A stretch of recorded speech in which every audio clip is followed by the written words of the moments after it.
The happy life of a fun seeker in Marvel. This video is purely for entertainment and does not infringe on copyrights or laws. The rights to the novel and image belong to the original author. We do not claim ownership. Don't like waiting and want to listen to this fanfic in full now? Subscribe to our Patreon, where you'll find the best fanfics. Chapter 1, An Indescribable Way of Traveling. Traveling through time. This was Sherlock's most immediate thought as he stood in front of the mirror. However, thinking about the way he traveled through time, Sherlock still felt a little unbelievable. He even had a feeling that the outrageous had opened the door to the outrageous, and the outrageous had reached his home.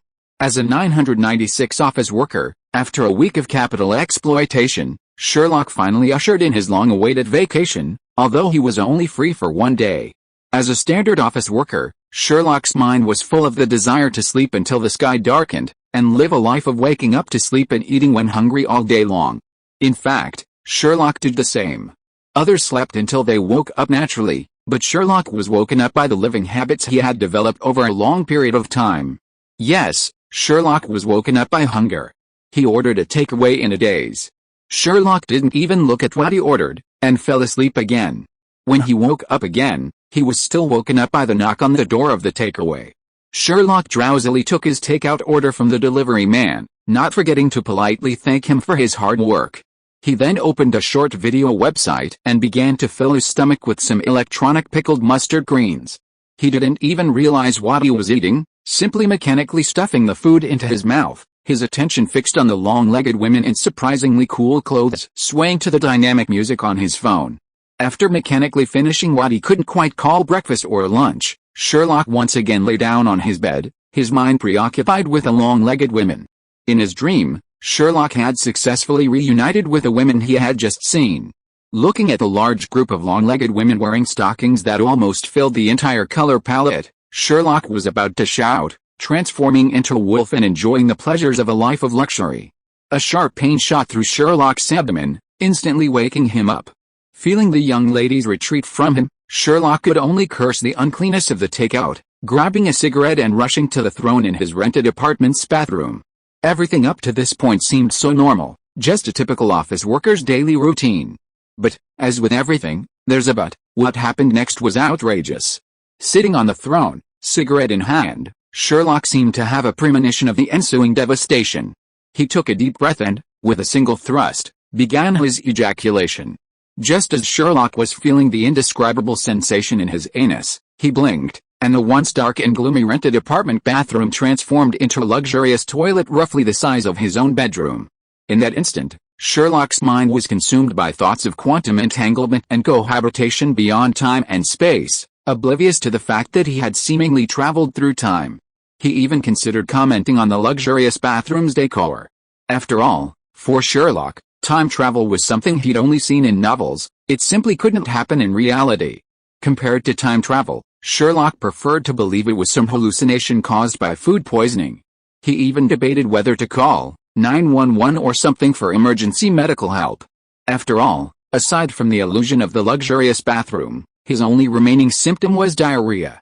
The cigarette in his hand was still the same Marlboro with a short stem and a long mouthpiece, the king of value for office workers. The only difference was that his hand seemed a little wider and a little hairier. Wait? A little hairier? A little wider? He hurriedly tossed the cigarette butt into the toilet, grabbed some toilet paper, and wiped his butt. Then, in 2 quick steps, Sherlock left his throne and arrived in front of the mirror. He saw a white young man who looked even more handsome than Leonardo DiCaprio, with a body that was incredibly perfect. Streamlined muscles, 8-pack abs, a hunk of waist, and a face that was even more handsome than Leonardo DiCaprio's. Sherlock admitted that even as a man, he couldn't help but drool at the young man in the mirror. Just when Sherlock felt he should call 911 or something for help, a vague memory hit him. After a while, Sherlock finally understood the fact that he had traveled through time. The young man's name was Sherlock Felix, a wealthy second generation. As is common in time travel novels, this kid, like Sherlock himself, was an orphan who enjoyed the blessing of his parents' sacrifice. However, unlike Sherlock, this guy's blessing seemed to have been successfully loaded.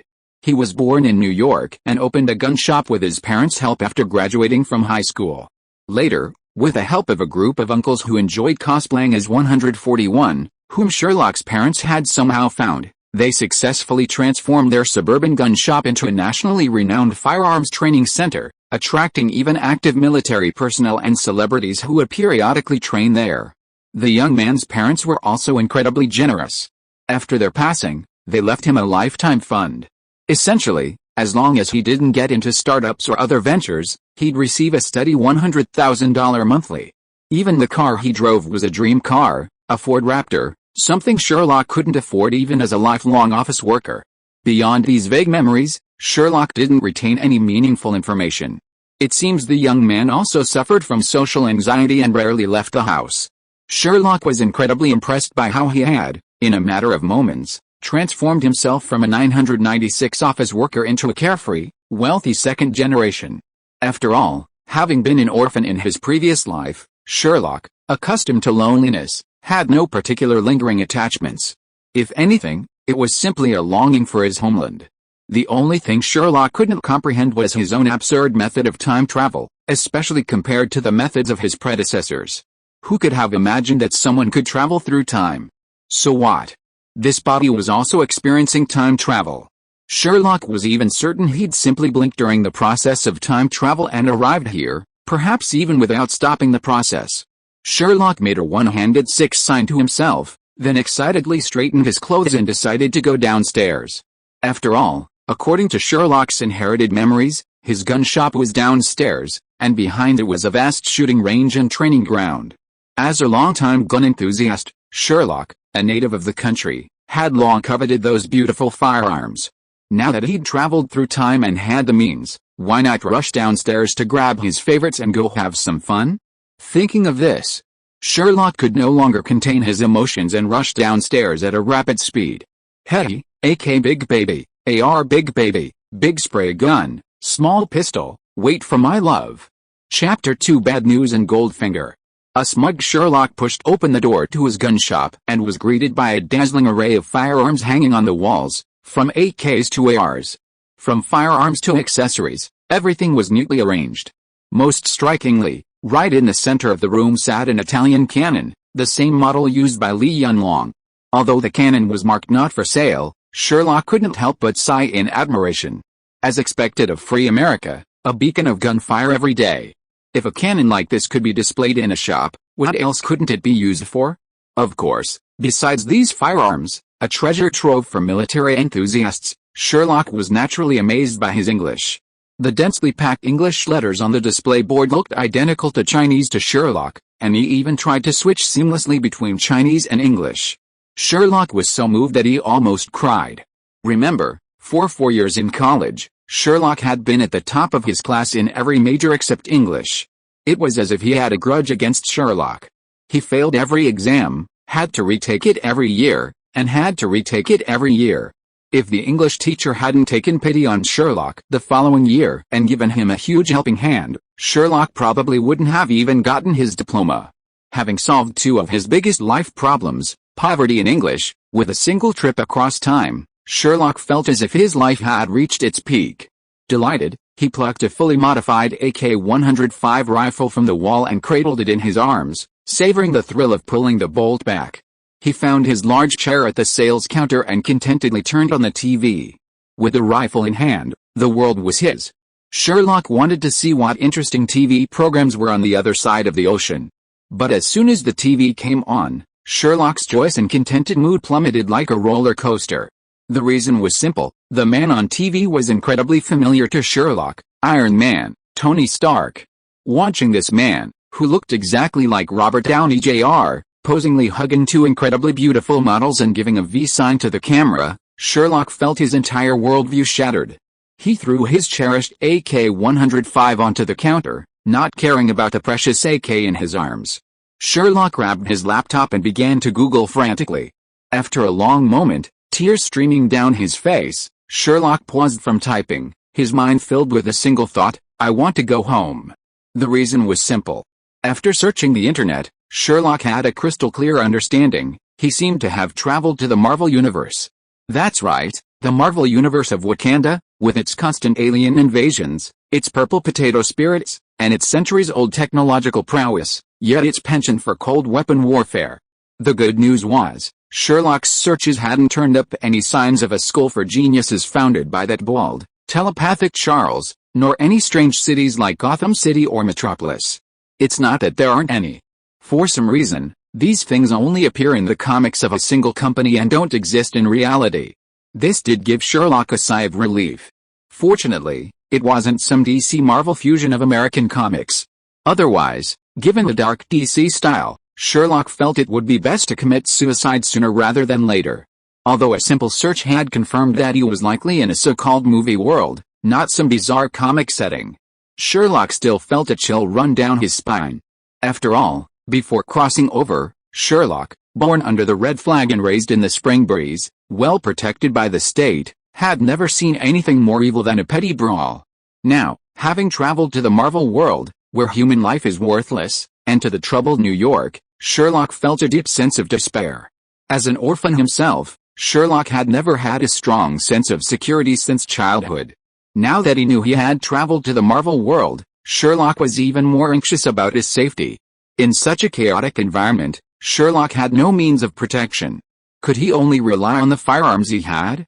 The thought barely formed before Sherlock dismissed it. No kidding. If you were to face those supervillains, even if you were to hold that Italian cannon like a gun, Sherlock would feel his firepower wasn't sufficient, let alone firearms. Just as Sherlock was clutching his head, contemplating whether he could snatch one of those so-called protagonist opportunities, a delightful ding suddenly reached his ears. The sound was so clear, so melodious. Based on the tropes from novels he'd read, Sherlock guessed it must be his cheat code. System? System Dad? System Mom? Ancestor? You're not even showing up after you ding, Sherlock cursed, striking strange poses, trying desperately to prove he wasn't just hallucinating, frantically trying to summon the system he'd just dinged. And surprisingly, Sherlock actually succeeded. While swearing, Sherlock found himself in what looked like a library. The vast bookshelves stretched endlessly, their volumes so ancient they looked almost antique. Beside Sherlock stood two enormous vending machines. After studying them for a moment, Sherlock couldn't discern what they sold. After examining the machines, Sherlock's attention was immediately drawn to a long box on a table not far ahead. He eagerly approached and opened the box, and was stunned by what lay within. It was incredibly familiar, the Elder Wand from Harry Potter. It was exceptionally well made, looking like the real thing. What the hell? Sherlock exclaimed in surprise as he lifted the Elder Wand from the box. Instantly, a wave of memories flooded into his mind. It wasn't quite memories, it was more like feelings. The moment he grasped the Elder Wand, Sherlock was almost certain of one thing, its unwavering loyalty to him, and that he could indeed use Harry Potter magic with it. After a long pause, Sherlock finally calmed down, as if a thought had struck him. His lips twitched as he gazed at the seemingly endless rows of bookshelves not far away. If Sherlock was right, now that he could use magic with his wand, then those rows of bookshelves must be filled with his so-called magic books from Harry Potter, right? Casually tucking his wand to his ear, Sherlock approached the bookshelf and began to test his hypothesis. Just one book brought tears of pain to Sherlock's eyes. He had never imagined that, having graduated so long ago, he would have to start his learning journey all over again, completely on his own. Thinking back to the protagonists in the novels he'd read before his time travel, they either relied on some kind of sign-in system or some kind of lying flat system, all sorts of things that made them easy money. Looking at his seemingly endless bookshelf, Sherlock couldn't help but feel a wave of sadness, tears of humiliation streaming down his face. Thankfully, having experienced similar things in his past life, coupled with the rigors of the 996 work schedule, Sherlock managed to calm down in a short while. Damn it, isn't it just about being competitive? Honestly, what nation in the world could be more competitive than the Great Chinese? For the sake of his life, Sherlock, with a look of grief and indignation, picked up the fundamentals of magic, from beginners to graveyard, and began to study. Chapter 3: Uncles Who Like Cosplay. Just as Sherlock was about to lose himself in a sea of magic, a crisp doorbell rang in his ears, instantly awakening him. Recovering, Sherlock found himself in the same position he had been in the library, an ancient-looking magic book in one hand, his own wand in the other, sitting at the cashier's counter in what seemed like an awkward position to outsiders. The doorbell that had snapped Sherlock out of his trance was the sound of those so-called cosplay-loving uncles in Sherlock's memory pushing open the door. Scrambling, Sherlock frantically tried to adjust his posture and hide his magic book and wand. The thought had barely formed when he was surprised to find the book and wand vanished without a trace. However, Sherlock could still sense the book and wand he had just been reading, lying quietly on the library table. It was a strange feeling. Though he was staring at a gun shop that couldn't be more real, he could still clearly sense the vast library and everything within. Seeing Sherlock standing there in what seemed like an idiotic pose to outsiders, the men who had stormed in couldn't help but smile. Some even pulled out their phones to take photos of Sherlock. The older man in the lead, who looked like Price, smacked Sherlock's head in anger, finally reconnecting his short-circuited brain. Sherlock swallowed hard at the 5 incredibly muscular men standing before him. Not to mention, their looks were not much different from the 5 hunks who descended from nowhere in Call of Duty. Looking at their arms, which were almost as thick as a woman's waist, Sherlock was filled with envy. The excitement he'd felt about his own figure when he first crossed over was instantly gone. According to the few memories Sherlock inherited from the original owner, these 5 incredibly strong men didn't just resemble the main characters from Call of Duty. They were genuine veterans, similar to Task Force 141. Before the advent of Iron Man, these 5 men were undoubtedly at the pinnacle of martial prowess for ordinary humans. When Sherlock first told his parents about opening a gun shop, they pulled strings to get them to join him, giving them a 40% stake. Their now deceased parents proved their decision was a wise one. In less than 2 years, thanks to the fame of these 5 men, Sherlock's gun shop became a renowned training ground throughout New York City and even the United States. As for the love of cosplaying the main characters from Call of Duty, it's simply because these 5 men reminisce about their past battlefield experiences, though there are rumors that Call of Duty was based on these 5 individuals. Thinking of the few memories he had, Sherlock could only offer an awkward, slightly twitchy smile to the 5 men, especially the one in the lead, the one holding a cigar and looking a bit like Price. He greeted them, "Uncle Price, you're here early today." "Yes, you heard correctly." Until now, Sherlock had addressed these uncles by their in-game names, and they gladly accepted the term. They said it helped conceal their identities and prevent enemies from finding them. Sherlock could only go along with them. After all, he was truly no match for them. Any one of these 5 men would have dealt with Sherlock like a chicken.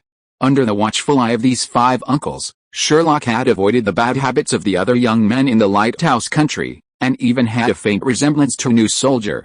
Price, cigar in hand, simply rolled his eyes in annoyance at Sherlock's greeting. He then looked at Sherlock, who was sitting at the cashier's counter with an awkward smile, a bit surprised. "It's not that we arrived early, but rather why you were so diligent in sitting at the cashier's counter today.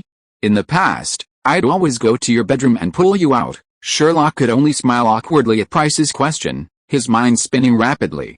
After a while, he finally replied with an awkward smile. "Well, I think it's important to make some changes, right?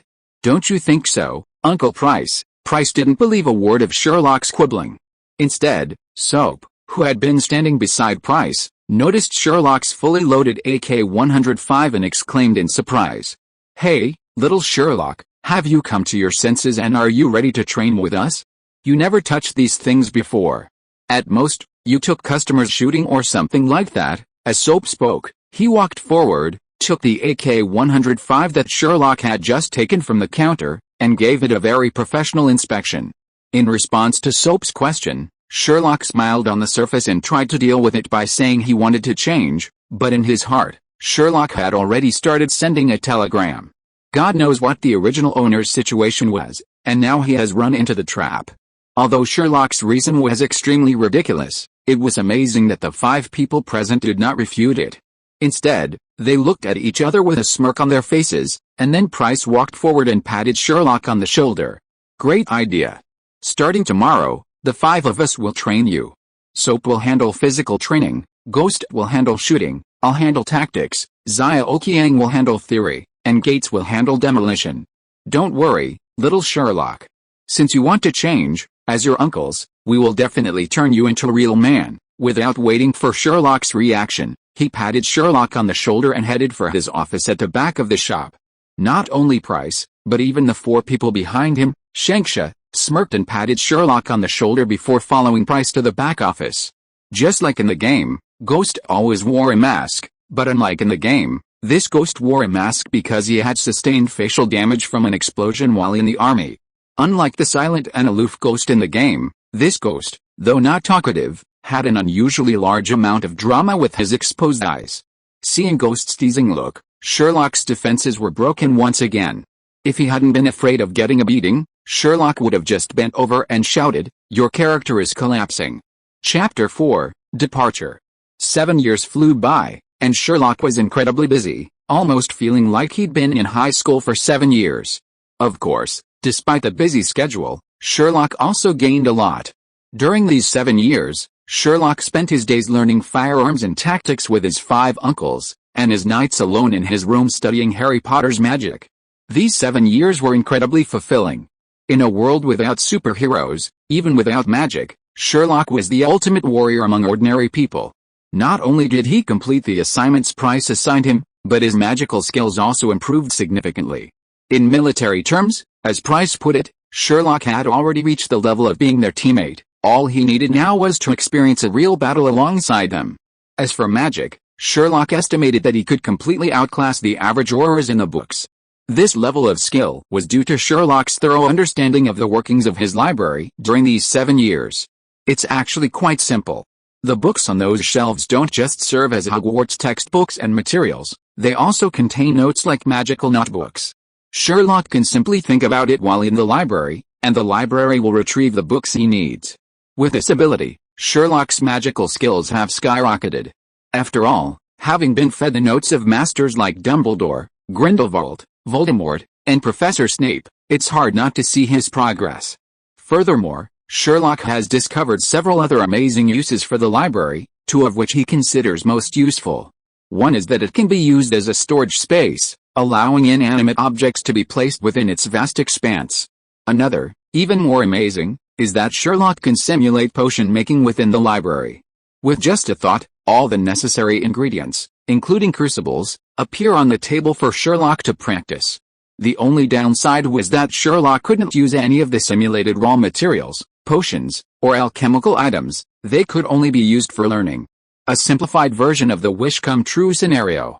Of course, aside from that, Sherlock's biggest frustration was the use of the 2 vending machines. After Sherlock's research, he discovered that their functions were simple. One sold potions and ingredients like herbs, while the other sold magical creatures, alchemical items, and raw materials. Both machines used the same currency, gold. It was these 2 vending machines that gave Sherlock such a headache. Perhaps because these things didn't exist in the Marvel universe, the entire world seemed to impose some kind of rules on the items that came out of the vending machines. Take potions, for example. Any potion Sherlock redeemed from the machine, while maintaining its original efficacy, would inflict a debuff on the user. No, calling it a debuff isn't quite accurate, it's more accurate to call it a superpower. Furthermore, these superpowers were completely random, with no pattern at all. How did Sherlock know this? It all started with a time during training when Sherlock came down with a fever and a cold after a heavy rain. Unable to bear the discomfort of a persistent high fever, Sherlock, despite his discomfort, bought a bottle of Harry Potter's cold potion. It proved incredibly effective. After just 1 bottle, steam began to pour from Sherlock's ears, and within half an hour, his cold and fever were gone. As Sherlock regained consciousness, a message resembling a memory suddenly appeared in his head. Debuff, washing clouds and rain, cursed by the world, the effect is forced and cannot be removed. Effect, anyone within 2 meters of the user experiences extreme pleasure. Duration, 24 hours, 0 minutes, and 0 seconds. As he felt a message flooding his mind, Sherlock nearly jumped up and cursed. What the hell was this? A walking aphrodisiac? Sherlock didn't want to be in the sights of the Serpent's Shield so soon. If he went out for a walk, all of New York would be in trouble. You have to remember that despite having acquired the cheat code to avoid those powerful figures, Sherlock had never once used magic in the real world. Those 2 bald men, one white and one black, were no match for him.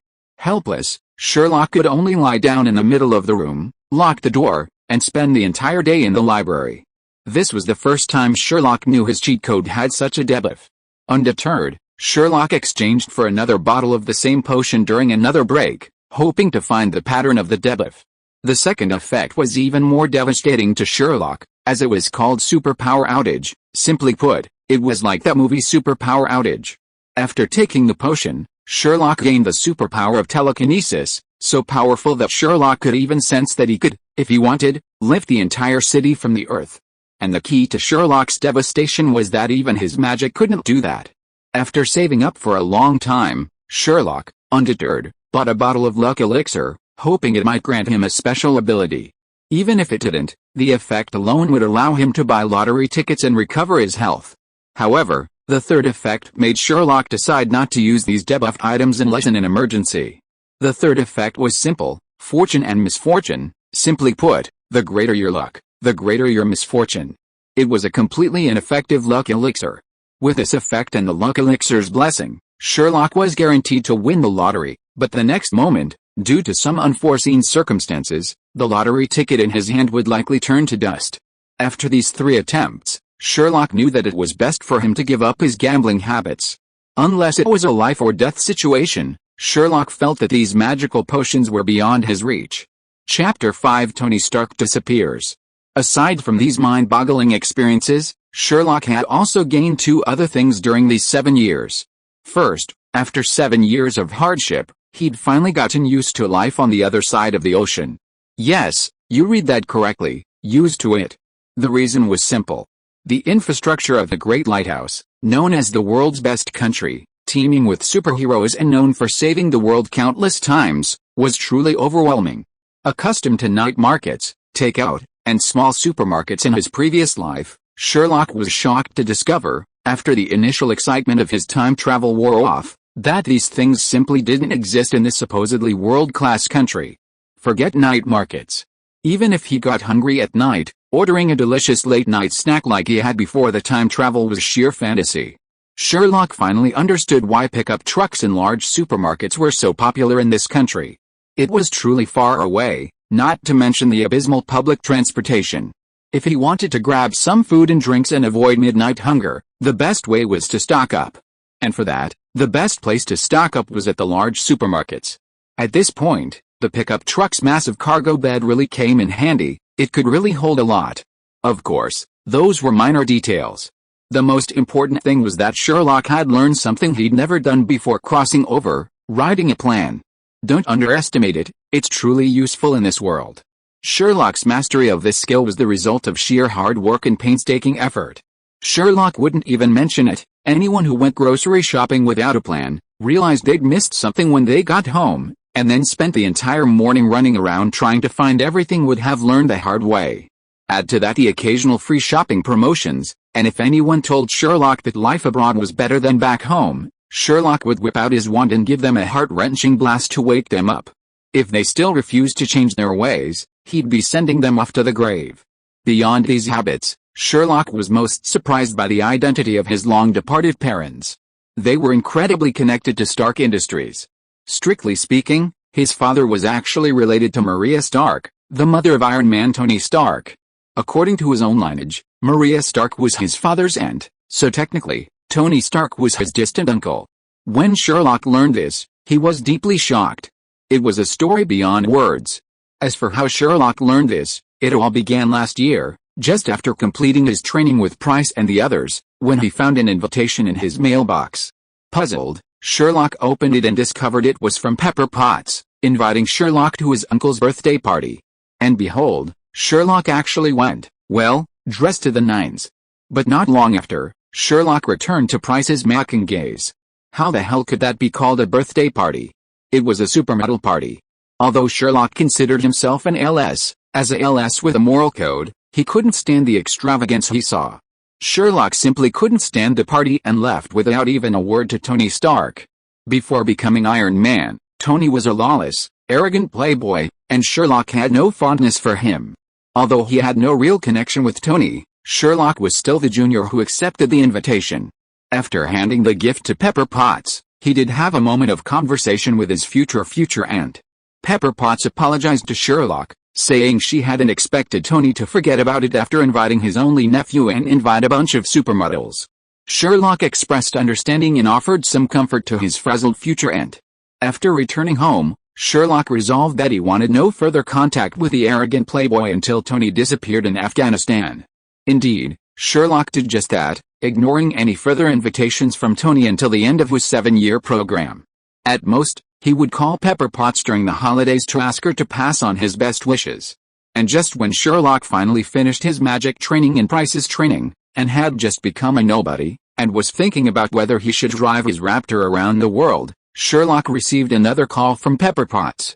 Pepper Potts' voice was already tearful, and she told Sherlock that Tony had just disappeared in Afghanistan and that Sherlock needed to come to Stark Tower immediately. After all, according to the laws of the lighthouse, if Tony really suffered a tragedy, then Sherlock, as Tony's only living relative, would have the right to inherit all of Tony's property. After hearing Pepper Potts' words, Sherlock knew, no matter how dumb he was, that the so-called plot of the Marvel world was about to begin. If nothing unexpected happened, Tony was currently being held under an electromagnet in an unknown cave in Afghanistan. Without the slightest hesitation, Sherlock greeted Price and, at Price's request, drove to Stark Tower, practically loaded with weapons. Though Sherlock appeared anxious, he knew he wasn't. After all, according to the plot, this was something Tony Stark had to go through. Furthermore, since the terrorists needed Tony to manufacture their weapons, if nothing unexpected happened, the situation, while seemingly dire, would actually be relatively safe. Sherlock even slowed down a bit after leaving his gun shop and disappearing from Price's sight. Just as Sherlock was considering whether to stop by for a cup of coffee on the way to Stark Tower, a sudden spark appeared in Sherlock's path. Before Sherlock could react, a portal suddenly opened in front of his car, and from it emerged a figure Sherlock didn't want to see, the Ancient One, one of the two bald men. Chapter 6 Broken, almost became Benedict Cumberbatch's substitute. In Kamartaj, the Ancient One's personal temple, having once again defeated the perverted Dormammu of the Dark Dimension, the exhausted Ancient One was ready to rest. Sitting in his temple, sipping a cup of the premium green tea Marvel fans call infinitely refillable, the Ancient One felt his recent fatigue vanish with the aroma of the tea. He habitually manipulated the time stone within the Eye of Agamotto, attempting to see the future he had predicted countless times. However, this very act revealed something unusual. The future, once preordained like a movie, began to blur, as if shrouded in a fog. Even the previously determined optimal solution had become a tangled mess. Discovering this, the Ancient One exclaimed in surprise. Her long life and the structure of things had rarely piqued her interest. This was the only time in centuries that she had been surprised. Driven by curiosity, the Ancient One began to reorganize the timeline. Soon, he noticed something unusual, and discovered the identity of the figure shrouding the optimal solution like a fog. It was our protagonist, Sherlock. Upon seeing Sherlock, the Ancient One was filled with astonishment, for this person had never appeared before. According to the original course of events, Sherlock would have been an ordinary person, even having had no further contact with Tony after their separation at a single party. Even after Tony became Iron Man, he had no further contact with his only remaining relative until he snapped his fingers, out of devotion to protecting him. But now, in future scenes, this little creature was everywhere. Furthermore, this supposedly ordinary creature seemed to possess extraordinary powers. The Ancient One even saw him standing with the Avengers. Surprise, curiosity welled up in the Ancient One, and without hesitation, he opened a portal. This led to the opening scene, where Sherlock saw the Ancient One, one of the two bald men he least wanted to see. Compared to the Ancient One's overflowing curiosity, Sherlock felt only discomfort. Sherlock, always a secretive man, had never used a single spell except for 3 potions. He wondered why the Ancient One had noticed him. Looking at the Ancient One, wielding the Eye of Agamotto and the Time Stone radiating green light within it, Sherlock swallowed hard. His mind raced through how he could handle the Ancient One without being discovered by the demonic master. Should he feign ignorance, opening the car window like a normal, volatile person and calling the Ancient One a transvestite and psychopath? Or should he pull out his wand and engage the Ancient One in a fight, then retreat while fighting, searching his own cargo box for any powerful weapons, hoping to die together if that didn't work? Or should he simply get out of the car, drop to his knees, hug the Ancient One's thighs, and call him Daddy? At that moment, Sherlock's mind was in turmoil, countless bizarre thoughts racing through his mind. But looking at the luminous green time stone, Sherlock finally abandoned his immature thoughts. He parked the car, got out, and stood beside it, watching the Ancient One approaching him. There was no way around it. The time stone was an absolute glitch. It could only wear you down. The only time-traveling item in Harry Potter was the time turner. But compared to the time stone, it was like father meets son. There was no comparison. Sherlock felt he couldn't match Dormammu's power. Watching the Ancient One approach, Sherlock pondered for a moment, but ultimately didn't draw his wand. As the Ancient One drew closer, Sherlock could only sigh and respectfully bow to this master who could rival Odin. "Master Ancient One, hello," Sherlock greeted him honestly. The Ancient One seemed unsurprised that Sherlock knew his name. He gazed curiously at Sherlock, who stood there a bit uncomfortably. "New magical powers? Amazing, little one." Sherlock wiped the sweat from his forehead as he awkwardly smiled at the Ancient One, unsure of what to say, as he saw through his hands so easily. The green light from the time stone within the eye of Agamotto grew even brighter as the Ancient One gazed at Sherlock. Just as Sherlock was contemplating what to say to ease the awkward atmosphere, the eye of Agamotto abruptly closed, the dazzling green light vanishing without a trace. Only then did the Ancient One gaze at Sherlock, awestruck. "Magic and magical powers of your own?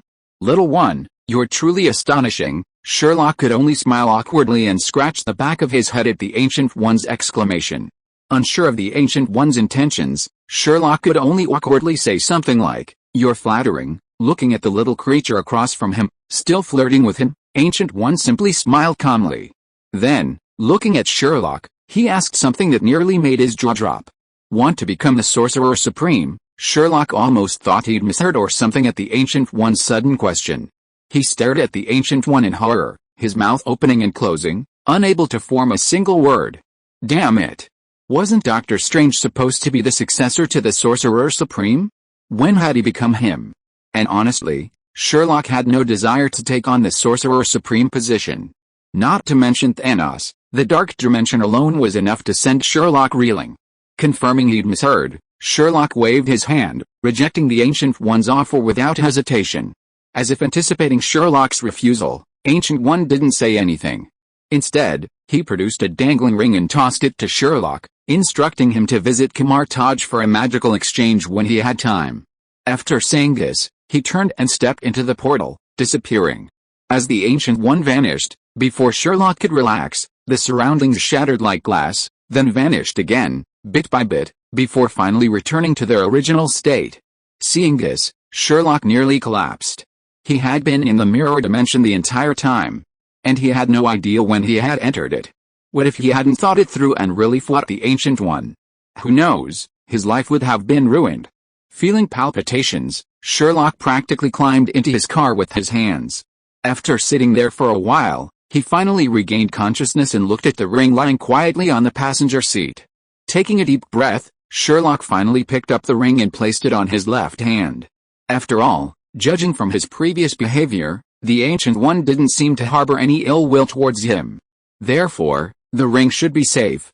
Just as Sherlock was congratulating himself on having survived one of the two bald men, the Ancient One, who had returned to his temple, smiled and took a sip from his teacup before sighing, "What an interesting little fellow." What Sherlock didn't know was that in just a short while, the Ancient One had already used the time stone to engage Sherlock in countless rounds of battles. Sherlock's so-called trump cards had been stripped bare by the Ancient One. Chapter 7: Obadiah Stanislavski's Malice. It took Sherlock a moment to regain his composure, finally remembering why he was on this road. He hurriedly shifted gears and stepped on the gas, a path Sherlock could say he never wanted to traverse again. Fueled by the Raptor's powerful engine, Sherlock arrived at the base of Stark Tower in less than half an hour.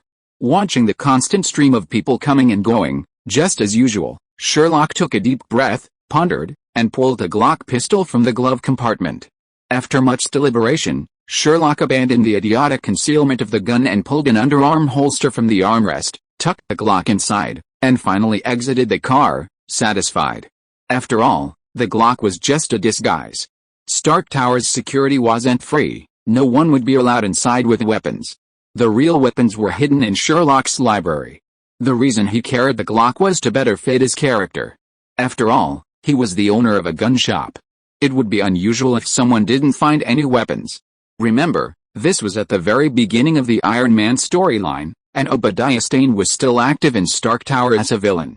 This ruthless man, even Tony, the company's moneymaker and the man he had known since childhood, was murderous. Sherlock didn't want to be targeted by him. Sherlock prepared everything and entered the building. As expected, the Glock was discovered by security. Sherlock cursed and handed over his weapon. He quickly walked to the elevator. With a ding, Sherlock arrived at Pepper Potts' office on the top floor of Stark Tower. Just as Sherlock was about to knock, the door was flung open from the inside. A tall, overweight, white man emerged. A look of false concern etched on his face. It was Obadiah Stane. Sherlock looked at Obadiah Stane, who seemed to have just comforted Pepper Potts, with a cold face and said nothing. Obadiah Stane also quickly noticed the young man standing at the door, who looked like an ordinary person. Sherlock almost clearly saw a flash of contempt in Obadiah Stane's eyes, as if he saw something disgusting. Before Sherlock could speak, Pepper Potts noticed Sherlock's figure, quickly stood up, wiped her eyes that were red from crying because of worry, and came to Sherlock's side. She pulled Sherlock to Obadiah Stane and said to him, "Uncle Obadiah, this is Sherlock Phoenix, Tony's only living relative and his nephew. Sherlock, this is Obadiah Stane, Tony's uncle. Ever since Tony's parents passed away, Uncle Obadiah has been taking care of Tony. Aside from the lack of blood relationship, he's just like a real uncle." After hearing Pepper's words, Obadiah Stane looked at Sherlock with a dangerous glint in his eyes.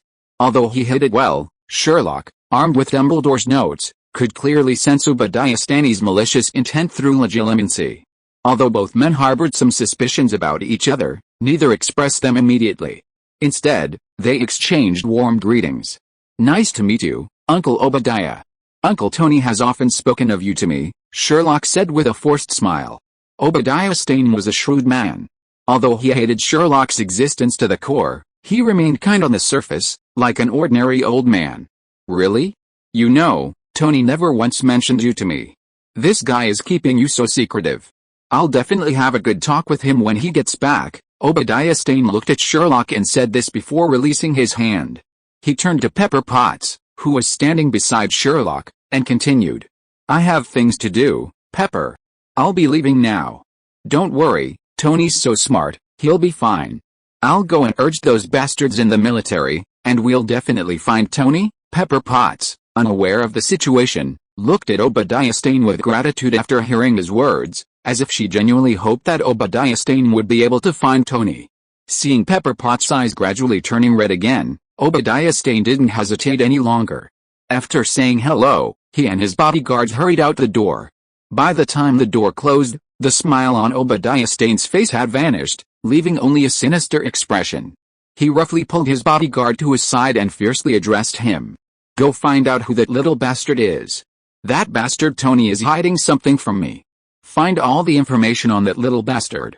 I want to see it on my desk tomorrow morning." After hearing Obadiah Stane's words, his bodyguard nodded gravely and left, arranging for his men to investigate Sherlock.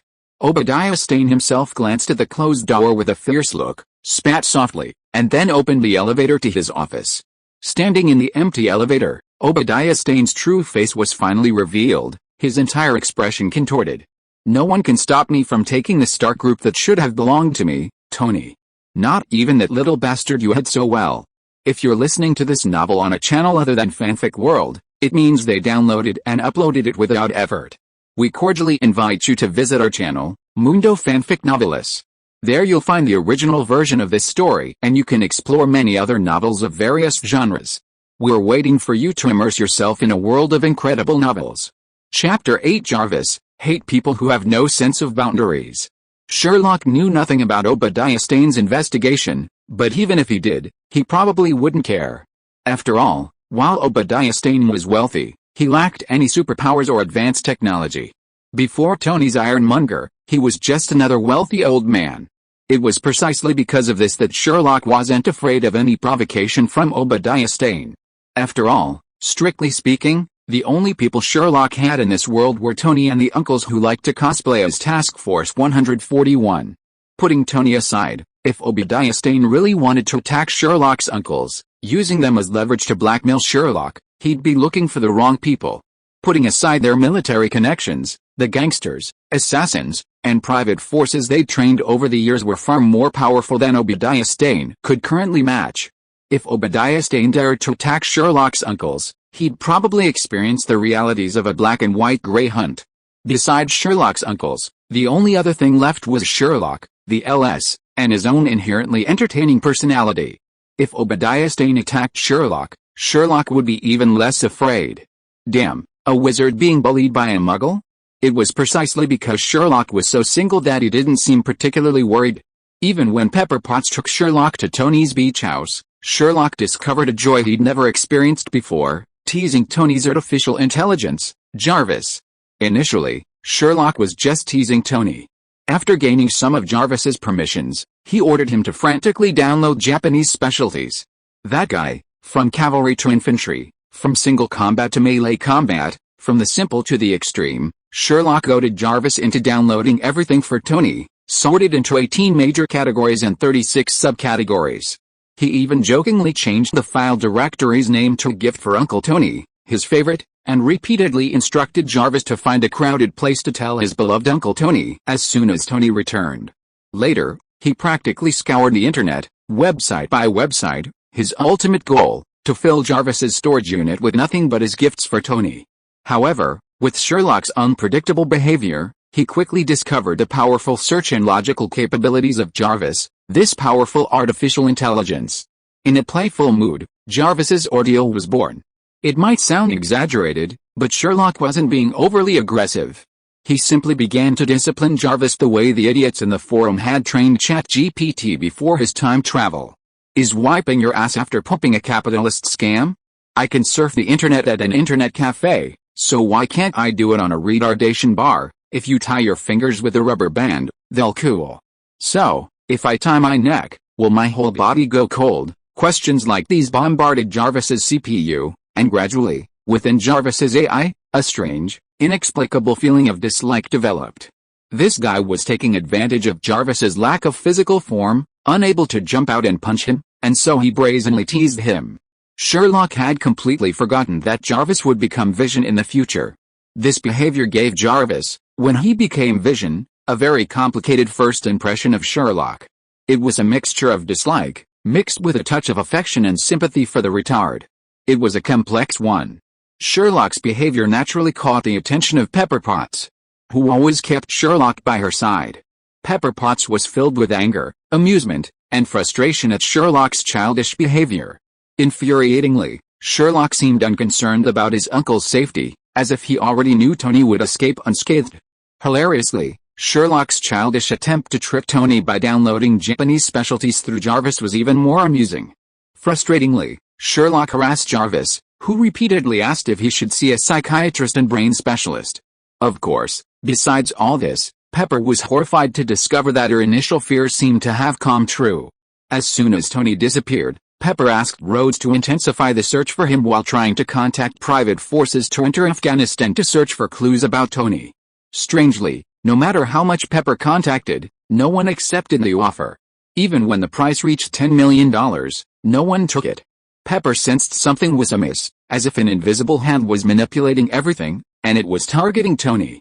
Sensing something was amiss, Pepper immediately contacted Sherlock and fabricated an excuse to bring Sherlock along for protection.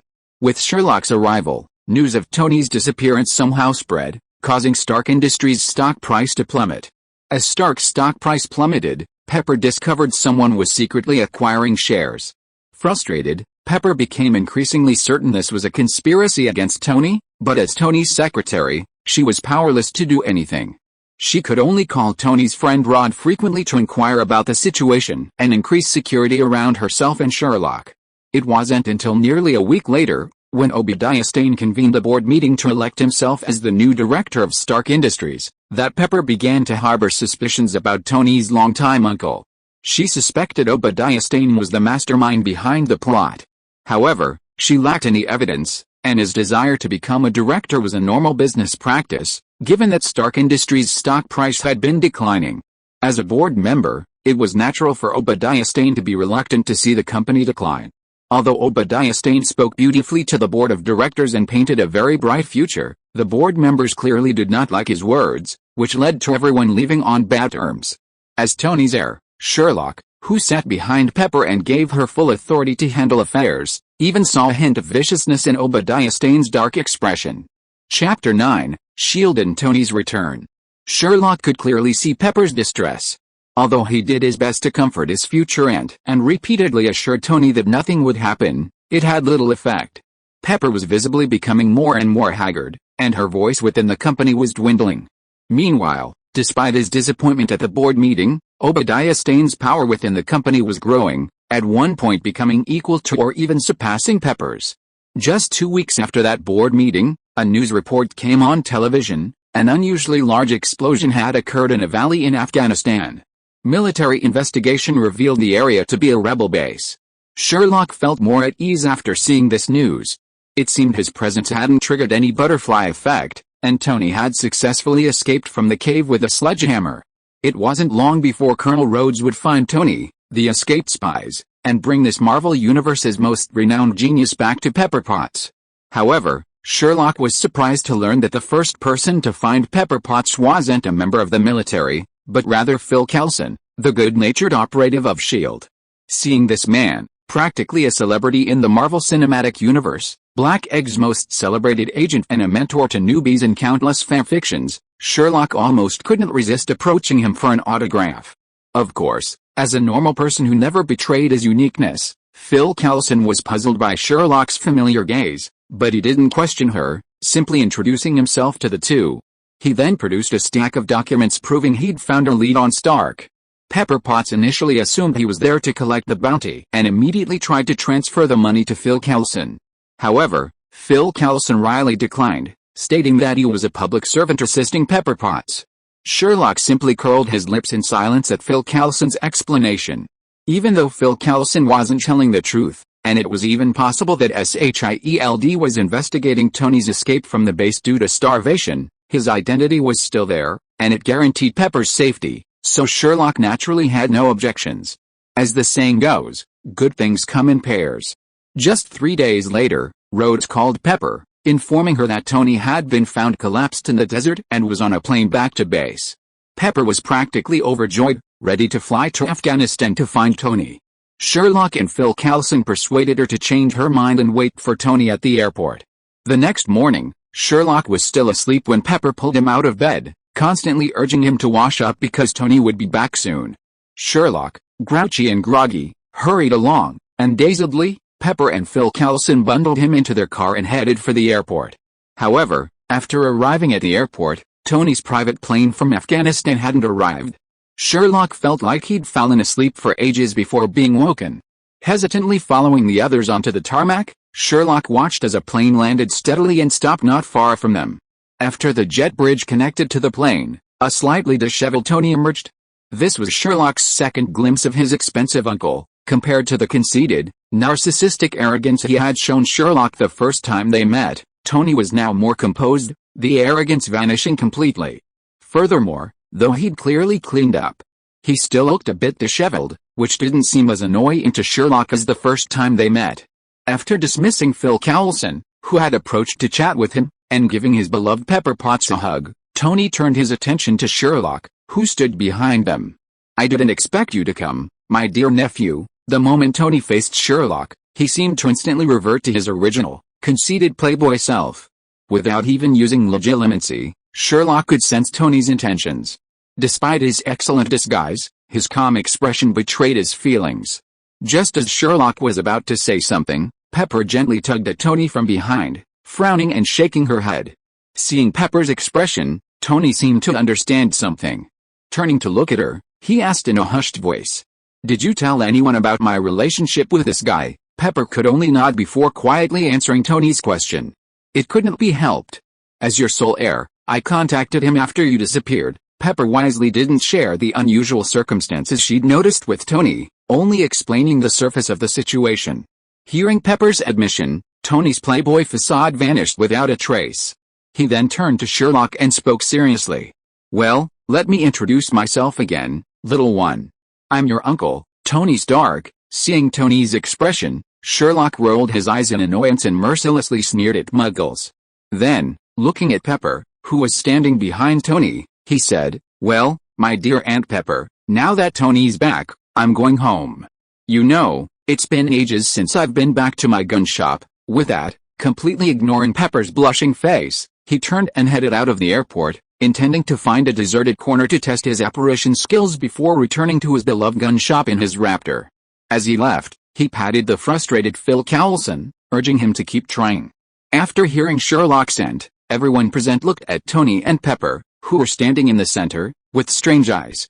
Surprisingly, Tony, a playboy, didn't object to Sherlock's teasing. Even after everyone got into the car, everyone looked like they had just eaten a big piece of news. The only exceptions were Pepper and Tony. Chapter 10: The Truth of That Year.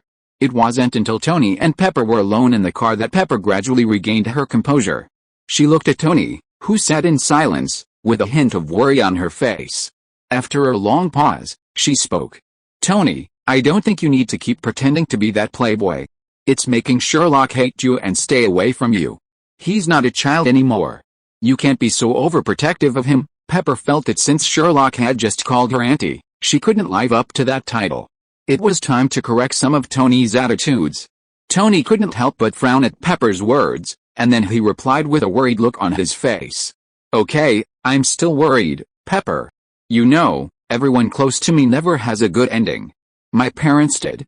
So did Sherlock's parents. I'm really worried Sherlock will suffer the same tragic fate as my family." Pepper felt both distressed and helpless at Tony's words. She could only take Tony's hand and offer sincere comfort. "No, Tony, Sherlock is your only blood relative. It's neither right nor wrong for you to treat him like that. Besides, the kid's grown up. I've researched Sherlock's past while you were missing, and honestly, his uncles have taught him well. I don't think you could defeat him in a head-on confrontation. And as Jerry and Zhang's child, I think Sherlock has a right to know the truth about his parents, doesn't he?" Tony retorted with a touch of dissatisfaction and jealousy. "What did that brat trick you into thinking? I could take care of him single-handedly?" Seeing Pepper's serious yet concerned expression, Tony, who had been trying to take advantage of the situation, finally gave up. With a helpless sigh, he spoke seriously. "Okay, you're right. I'll talk to that kid sometime, but that doesn't stop me from craving a cheeseburger right now. Pepper, help me prepare a press conference and 2 cheeseburgers before I talk to that kid, okay?" After hearing Tony's words, Pepper, who had originally wanted to drag Tony to the hospital, finally gave up the idea temporarily. With a helpless sigh, he agreed to Tony's request. Then, as if something had occurred to her, Pepper looked back at Tony, her expression even slightly odd as she continued. "Oh, by the way, there's one more thing. Sherlock left you a gift at your villa. Trust me, don't open Sherlock's gift in public." He ignored Tony's flurry of questions and, despite Tony's repeated inquiries, refused to answer any of them. He turned back to arranging Tony's press conference and cheeseburgers. It wasn't until that evening, after the press conference marking the end of Stark Group's weapons manufacturing and Pepper's subsequent medical checkup, that Tony returned to his villa. Only then did he understand why Pepper had told him not to open Sherlock's gift in public. According to Jarvis's recollection, Tony's cursing lasted nearly half an hour that night. The next morning, Sherlock lazily got up, opened the gun shop, and, as usual, greeted his group of cosplayers. Then, he took a seat on the recliner behind the cash register and casually pulled out a magic notebook to begin reading. The piercing roar of a V8 engine began to growl closer, followed by the screech of brakes. The gun shop door was pushed open, revealing Tony, clutching a large box. He slammed the box onto the counter, and Sherlock glanced curiously at it. It was filled to the brim with SSDs, or solid-state drives. Seeing Sherlock's bewildered expression, Tony said unhappily, "I'll return your gift. Please don't ask Jarvis to do such vulgar things again." Sherlock rolled his eyes at Tony's request and sank back into the recliner, clutching his notebook. "Come on, my dear uncle, I don't need these. Compared to me, I think you could try them at the party. They're definitely worth the money." Tony sighed helplessly at Sherlock's teasing, temporarily putting the hard drive aside before turning to Sherlock. All right, putting aside these trivial matters, Sherlock, I think I need to talk to you." Sherlock didn't refuse Tony's request. He stood up, closed the notebook in his hand, and with a flick of his hand, it vanished without a trace. Tony looked at Sherlock's move with some surprise, but said nothing. Sherlock led the two to the living room of Sherlock's upstairs residence. After giving Tony a glass of water, Tony explained his previous actions to Sherlock. It was simple. On the one hand, Tony was worried that Sherlock would suffer the same misfortune as his other relatives if he stayed with him. On the other hand, the experiences of Tony's parents and Sherlock's parents only strengthened Tony's decision. He left the young Sherlock with a group of uncles who loved cosplay, and in front of Sherlock, he put on an arrogant and conceited look, trying to keep Sherlock away. Sherlock remained indifferent to everything else, but when Tony mentioned that Sherlock's parents, like Tony's, had been shot, Sherlock felt a surge of nameless anger rising within him. This body's parents had already ascended to heaven when he'd traveled through time, and according to his memories, his original body had always believed their parents had died in a car accident. Seal interpreted this nameless rage as a lingering obsession from his original body, taking a deep breath before finally suppressing it. Sherlock, however, understood Tony's actions. After all, having seen the movies, Sherlock knew Tony was someone who preferred to shoulder everything himself. After understanding the full story, and looking at Tony, whose body was still covered in scars, Sherlock no longer felt the same distaste he'd once felt for a playboy. After much deliberation, before Tony left, Sherlock gave him a bottle of white moss potion for wounds, explaining how to use it and the unforeseen side effects. As for whether Tony would use it or not, that was not something Sherlock could control. Chapter 11: The Magic Potion. After seeing Tony off, Sherlock returned to the recliner behind the cashier, contemplating the fate of his former self's parents. After all, if they could have killed his parents, they could certainly have killed him. And, crucially, Tony, America's richest man, hadn't uncovered any clues yet. This was the most troubling aspect. Sherlock lay there, a headache aching, his head in his hands, wondering what was going to happen next. His magic notebook casually draped over his face, making it look as if he were napping. Meanwhile, Tony, too, was having a headache, the source of the potion Sherlock had just given him. It lay quietly in the passenger seat of Tony's favorite sports car. Honestly, Tony believed the supposed potion Sherlock had given him would heal his wounds, but he absolutely didn't believe it would work as quickly and miraculously as Sherlock claimed. Even Sherlock's vague descriptions of the side effects seemed more like revenge to Tony. After all, their relationship was already strange. As for trust, the bond born of blood made Tony and Sherlock trust each other completely. As for distrust, the back-and-forth pranks between them hadn't stopped since Sherlock attended Tony's party. Tony was even more inclined to believe that Sherlock's so-called side effects might be some unwanted human tissue, like a big nose, found in the bottle after drinking the potion, causing intense nausea. But Tony was genuinely driven mad by his minor injuries. After all, he'd already decided to upgrade the suit he'd built in the cave. These injuries were like a toad jumping on his foot, they were annoying. Every time he thought about it, Tony couldn't resist the urge to drink up the potion Sherlock had given him. The only thing that reassured Tony was that this morning, with Pepper's help, he had upgraded the arc reactor in his chest using the industrial equipment in the villa. This was a final farewell to his experience in the cave. Every time Tony thought of it, he couldn't help but grieve for his comrade Ethan. Ethan, a warrior, fell in the darkness before dawn. That alone was enough to make Tony remember Ethan's name for the rest of his life. With a roar of his sports car, Tony finally returned to his villa. Grabbing the potion from the passenger seat, he strode directly into his studio. Placing the potion on the table, Tony poured himself a glass of whiskey before giving Jarvis a series of orders. "Jarvis, scan this bottle of medicine for my dearest nephew. I need to know all the ingredients, primarily to test for biological activity. I'm beginning to suspect this guy has been secretly adding anything. Then, project the Mark I blueprints. I think it's time to optimize my suit." "Yes, sir." At Tony's command, the spacious studio, which had once resembled an ordinary garage, suddenly took on a sci-fi feel. As Jarvis faithfully carried out Tony's orders, 3D projections began to appear around Tony and the potion. Around Tony were the armor's healing devices, while around the potion itself were beams of light, constantly scanning the potion resting quietly on the table. It wasn't long before Jarvis spoke again, interrupting Tony's thoughts about the armor. "Sir, you'd better come and take a look," Jarvis said slowly, his anxiety and surprise well concealed beneath a mechanical tone. Tony, shaken from his thoughts by Jarvis's call, frowned slightly at the potion he had casually placed on the table and asked, "What's going on, Jarvis?" You'd better give me a complete explanation." As if sensing the irritation of being interrupted in Tony's tone, Jarvis immediately answered Tony's question. "Sir, according to all my scans, the potion your nephew gave you, placed on the table, is simply an empty silica bottle. However, according to my camera, there's liquid inside.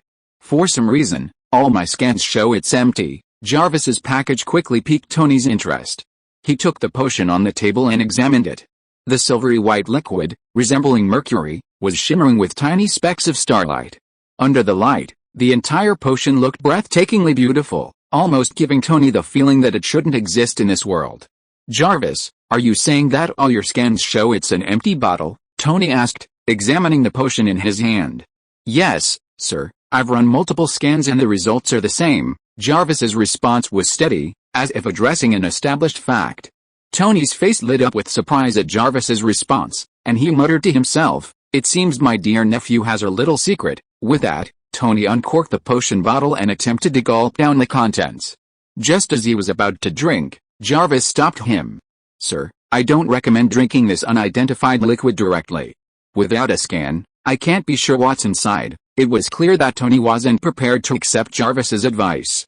After a brief hesitation, Tony downed the potion and said, "Obviously, Jarvis, sometimes we need to be adventurous." As Tony finished his words, the potion's effects began to take effect. Tony was surprised to find that the wounds on his hands began to heal rapidly, as if time had reversed. But as the potion took effect, the side effects of this potion soon followed. Chapter 12: Tony Stark's Dark History. After seeing off his cheap Uncle Tony, Sherlock's headache lasted only a brief moment before he returned to his usual relaxed state. Sherlock finally came to his senses. Muggles, he was a wizard, what was there to worry about? Even if his parents had been killed by the Winter Soldier like Tony's, Sherlock said he wasn't afraid at all. Muggles, really? If James Buchanan Barnes, the Winter Soldier's future Captain America buddy, dared to show up, Sherlock wouldn't mind collecting Mr. Barnes's original metal arm. With that understanding, Sherlock's worries faded, and he became relaxed again. All day, Sherlock only occasionally got up to pay the bill, and the rest of the time he spent lazily in his recliner, contemplating his magic notebook. It wasn't until that evening, after Sherlock had seen off his cosplay-loving uncles and rolled down the gun shop shutters, that the piercing ring of the phone rang. Sherlock glanced at the caller ID and saw it was Virginia Pepper Potts, also known as Pepper Potts. He slowly answered the phone. Pepper's voice, gentle yet strange, pleaded with Sherlock to come to Tony's villa as soon as possible. It felt like she was trying hard to stifle laughter. A female voice swore in the background. Sherlock couldn't quite make it out, but the volume of words beginning with F was definitely high. Unaware of what was going on, Sherlock didn't waste any time. He silently abandoned his plans to watch his newly discovered American variety show, The Tonight Show, grabbing his car keys and heading out. An hour later, fueled by the Raptor's powerful horsepower, Sherlock arrived at the gate of Tony's impressive beachfront villa. After greeting Jarvis, Sherlock pushed open the door and walked in. The view from inside made him pause. The reason is actually very simple. Sherlock just opened the door and saw Pepper helping a sexy and beautiful lady with a hot body to fasten her bra. In addition to the awkwardness on the face of the sexy lady with a hot body, there was also a complex expression of anger, shame, regret and a series of other emotions mixed together. After Sherlock walked into the gate of the villa, the three of them were obviously stunned. Sherlock didn't understand what was going on, and the lady had a surprised expression. Just when the lady coughed lightly and wanted to put on airs and say something to Sherlock, Sherlock took out his mobile phone with extremely quick movements and took a series of photos of the sexy lady. He laughed non-stop while taking photos, as if he had discovered something particularly funny. The reason why Sherlock laughed like this was that he noticed the subtitles on the lady's head at this time. Debuff, gender swapping, cursed by the world, the effect is forced and cannot be removed. Effect, regardless of gender, during the debuff's duration, their gender will be perfectly switched. Duration: 18 hours, 3 minutes, and 26 seconds. Let's move the clock forward a bit. The moment Tony took the potion, the minor wounds on his body healed at an insane rate. Feeling relieved, Tony ignored Sherlock's mention of the side effects and happily returned to his seat, intent on designing his Mark II suit, completely oblivious to the changes in himself.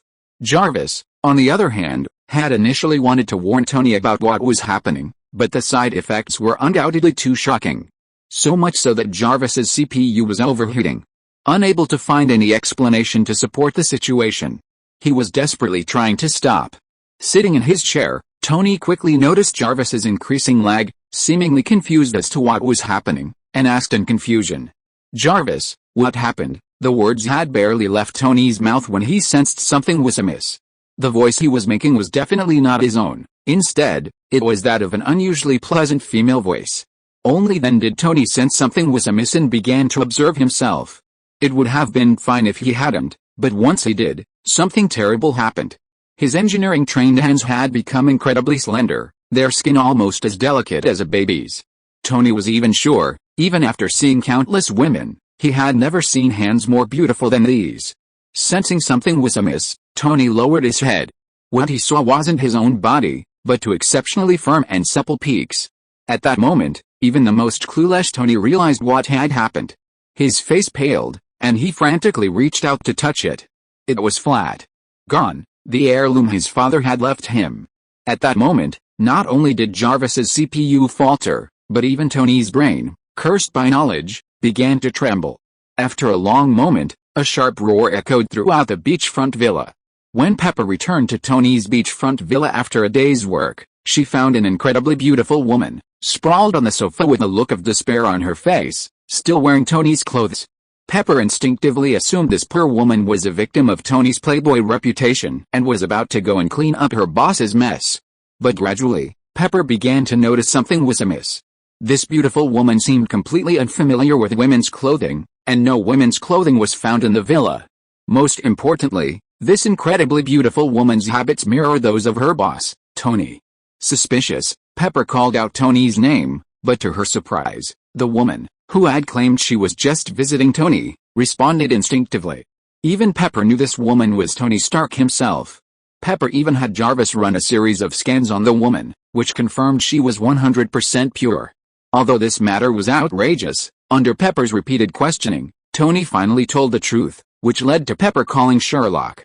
As for Tony's cursing after his defense was broken, to be honest, Pepper didn't care, and Sherlock didn't care either. After all, they were all gone, and it would be too inhumane if they didn't let people curse them. Chapter 13, It's time to show off and stop pretending. Seeing Sherlock's exceptionally arrogant and suicidal attitude, Tony, even in his female form, couldn't contain his rage. He leaped up, ready to fight Sherlock to the death. Sherlock, of course, was undeterred. He thought, how could a wizard like me be afraid of a muggle woman who couldn't even do magic? Undaunted, he launched into a barrage of taunts. With a barrage of verbal attacks, a former man, seemed on the verge of a full-on brawl. Pepper had to work hard to calm the two men down. They sat on the sofa and calmly talked, trying to find a solution. Despite being the one who gave the potion, Sherlock had no way to deal with the debuff. So, when Tony offered to satisfy Sherlock's many unequal terms and demanded each change back, Sherlock simply threw up his hands, expressing his helplessness and even suggesting Tony experience the pleasures of a woman. Furious, Tony immediately stood up, rolled up his sleeves, and showed Sherlock why the flowers were so red. This was because Tony hadn't finished the Mark II armor yet, otherwise, Tony would have worn it and practiced with Sherlock. Thankfully, Pepper Potts's glare finally calmed the two men down, and finally, under the pressure of Aunt Pepper Potts' authority, Sherlock confessed the truth. Okay, don't be angry. I made the potion for Aunt Nini, but potions are not recognized by this world, or rather, they are forbidden by the universe. When the magic takes effect, there is a completely random side effect that lasts for 24 hours, a side effect that even a potion maker like me can't prevent. Sherlock finally had no choice but to explain the potion to the two men.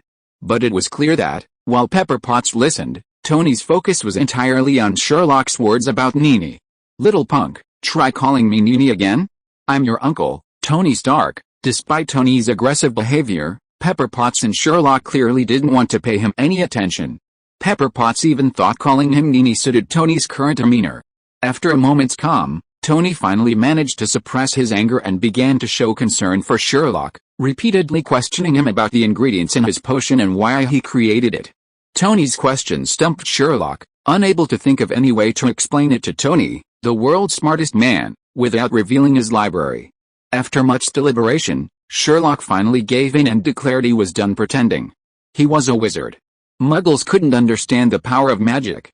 Both Pepper Potts and Tony expressed disbelief. Desperate, Sherlock pulled out his wand and demonstrated magic to the two Muggles. Tony and Pepper watched in stunned silence as Sherlock, seated on the sofa, casually flipped his hand, and a hideously ugly little wooden stick materialized in his hand. Then, with a simple wave of the stick, the quilt on the table floated into the air, circling around him under his control.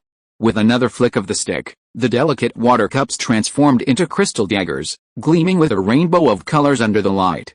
With a flick of his wand, the crystal daggers shot out, shattering the balcony glass and sending them flying into the open air. After summoning the crystal daggers back, Sherlock even demonstrated transfiguration to Pepper and Tony. Tony, a lifelong believer in science, looked at Pepper riding her unicorn and the balcony glass Sherlock had just repaired, and his perspective was completely shaken. As for Pepper, she was completely captivated by the unicorn Sherlock had conjured from the chair. No woman could resist the allure of a unicorn, not even Pepper. Tony, his perspective reshaped, was stunned for a moment before returning to his normal self. No, he became even more excited. Like a mad scientist who had discovered a new world, he dragged Sherlock towards his lab, attempting to explain magic with science. With Jarvis's help, Sherlock was constantly being challenged by Tony to perform various spells. After a while, when Sherlock felt his magic power was almost exhausted, Tony still hadn't figured out the reason. Jarvis, with the help of various instruments, finally came to the conclusion that Sherlock's magic wasn't so much magic as it was a rule-bending ability. Take the simplest levitation spell, for example. The levitation spell seal cast on an object didn't alter any of its physical properties, gravity, mass, or density remained unchanged. Yet, the object still floated, as if a rule had been established requiring it to float. Even Sherlock gasped at Jarvis's analysis.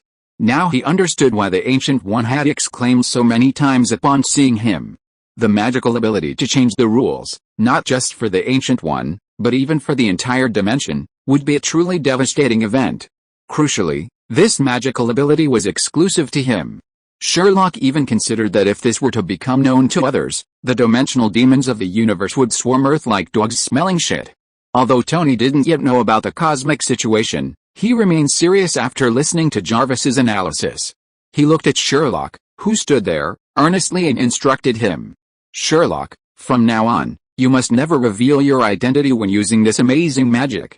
The only people who know about this are you, me, and Pepper. I'll tell her. If your ability is ever exposed, you could face a lot of trouble, even harm those around you. Do you understand? Following Tony's instructions, Sherlock nodded seriously and solemnly vowed that he understood and would never reveal his identity. But deep down in my heart, an idea kept popping up in my mind. Should I find time to go to Kamartaj to meet the Ancient One? Chapter 14 The Happy Life of Magic Salted Fish. Ever since revealing his magical abilities to his uncle, Tony Stark, Marvel's richest man and superhero Iron Man, Sherlock's life has been described in one sentence. Ever since his mental illness, he's become much more alert. Sherlock was in a similar situation. Initially, he worried that his random spellcasting would attract the attention of the Ancient One and Nick Fury. Nick Fury was a minor concern, at most a minor nuisance for S.H.I.E.L.D. But Sherlock was truly terrified of the Ancient One. After all, he was a fierce figure who frequently challenged dimensional demons, and Sherlock didn't believe he was a match for him. At most, he practiced magic in his library, never performing any magic in the real world. But after his last encounter with the Ancient One, and the thoughtful gift of a ring from the tycoon, Sherlock felt certain the Ancient One was safe, and so he revealed his magical abilities to Tony. However, within just one day, Sherlock understood why, in the original Harry Potter books, no Muggle-born wizards returned to the Muggle world after completing their studies. Because magic is truly addictive. Once you get used to using magic, you'll find that life becomes incredibly easy and enjoyable. Many things you once disliked can now be solved with just a wave of a wand. Because of Sherlock's unrestrained nature, the coffee pot at Tony's beachfront villa often moves on its own, pouring a cup of coffee and returning to its original position. Then, as if coming to life, the coffee cup floats through the air to a sugar cube. After 2 sugar cubes fly into the cup, it slowly drifts towards Sherlock, who is lying on the sofa. Even mid-air, the spoon stirs the coffee in the cup to dissolve the sugar cubes more thoroughly. As for Sherlock's continued stay in Tony's mansion, the reason was simple. On the one hand, Sherlock wanted to witness the creation of Iron Man's first true suit, and on the other, Tony, to protect his last remaining family member, wanted to make Sherlock a mask or something to conceal his identity. It wasn't because Sherlock coveted the comfortable life in Tony's mansion. Absolutely not. Well, there was a slight element of that. After all, the equipment in Tony's mansion was incredibly advanced. Mr. Tony, incredibly wealthy, had installed 3D projection in almost every inch of his mansion, especially in the living room and his studio in the basement garage. Have you ever experienced a movie with 3D projection? Sherlock did. Right in Tony's living room. Utilizing the immense computing power of Jarvis, any two-dimensional image can be transformed into a 3D projection. It's an immersive movie experience that Sherlock couldn't help but admire. Even in the studio, where the projection was even more impressive, Sherlock experienced immersive gaming. Relying on Jarvis's near-unrivaled software prowess, he tinkered with the game's code, combined with the sensors and omnidirectional treadmill Sherlock had pestered Tony to build. Sherlock felt like his life had reached its peak. He'd served in a Call of Duty military role, wielded the Master Sword to save Hyrule, even wielded the Rebel Blade to exchange swordplay with Ebony and Ivory, and transformed himself into light to save the world in Dark Souls. Of course, the most addictive games were simulations. With Jarvis's help, Sherlock could even admire Tony's fancy wrestling while charging through ancient European battlefields with his sword in hand. As for Tony, he certainly wouldn't let Sherlock live such a carefree life, especially since he'd often hide in corners while experimenting with his armor, playing games and laughing at him. Tony's revenge was brutal, first tricking Sherlock into playing his supposed favorite game, but in reality, it was a Marvel horror game Sherlock had never heard of. The despicable Tony even personally went down to the game and teamed up with Jarvis to significantly enhance the game's environment, plot, and monsters. The result was Sherlock being terrified, so much so that he instinctively whipped out his wand, ready to engage in a life-or-death battle with the monsters. Had Tony not quickly ordered Jarvis to stop the projection, Sherlock, in his rage, would have likely swamped the entire villa. This single incident made Tony never again dare Sherlock play horror games, and Sherlock himself shunned such immersive horror-themed content.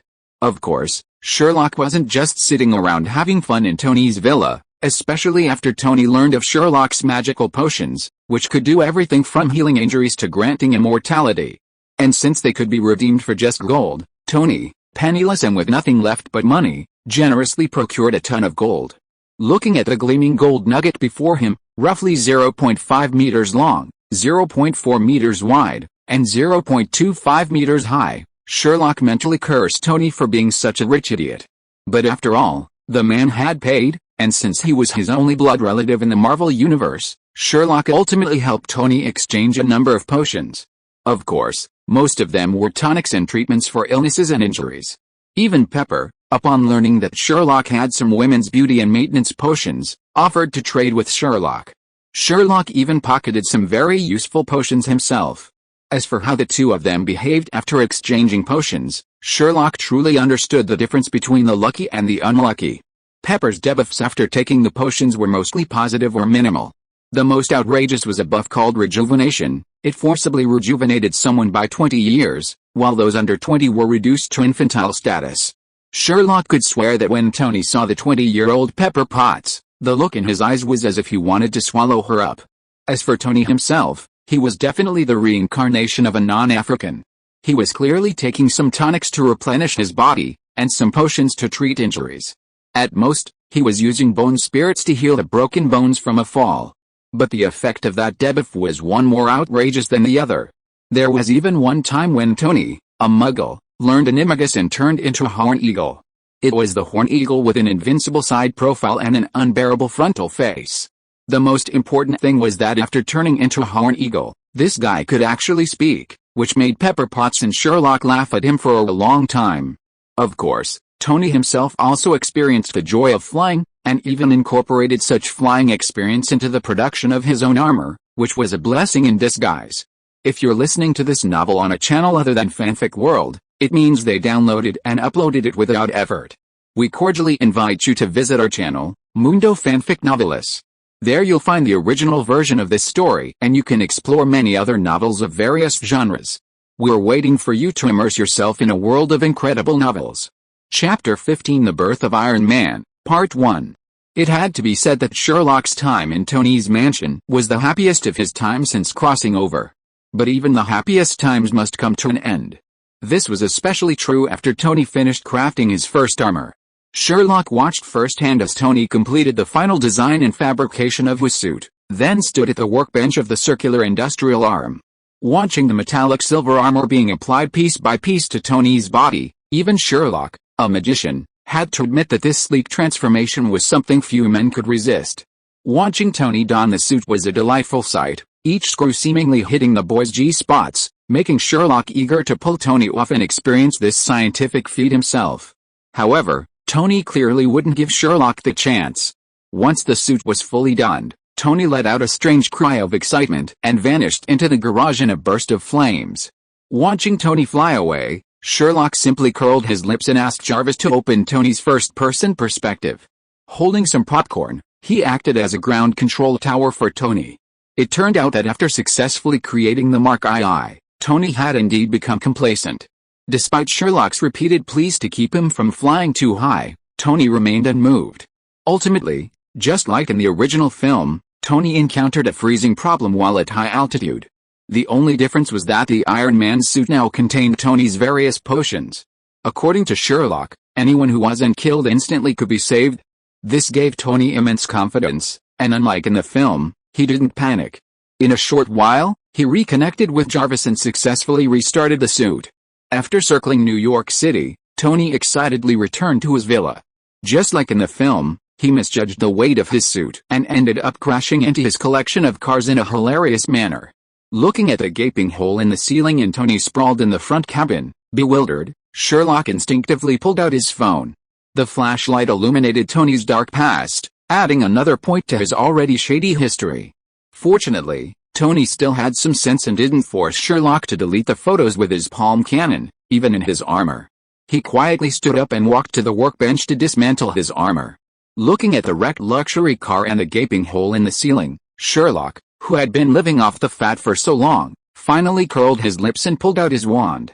With the power of restoration, as if time had flown back, Sherlock had restored the luxury car and the villa to imperfections in the blink of an eye. Even Tony, who had seen Sherlock pour coffee with magic many times before, marveled at this move and even asked Jarvis to scan it. The final conclusion was that there was no trace of damage at all.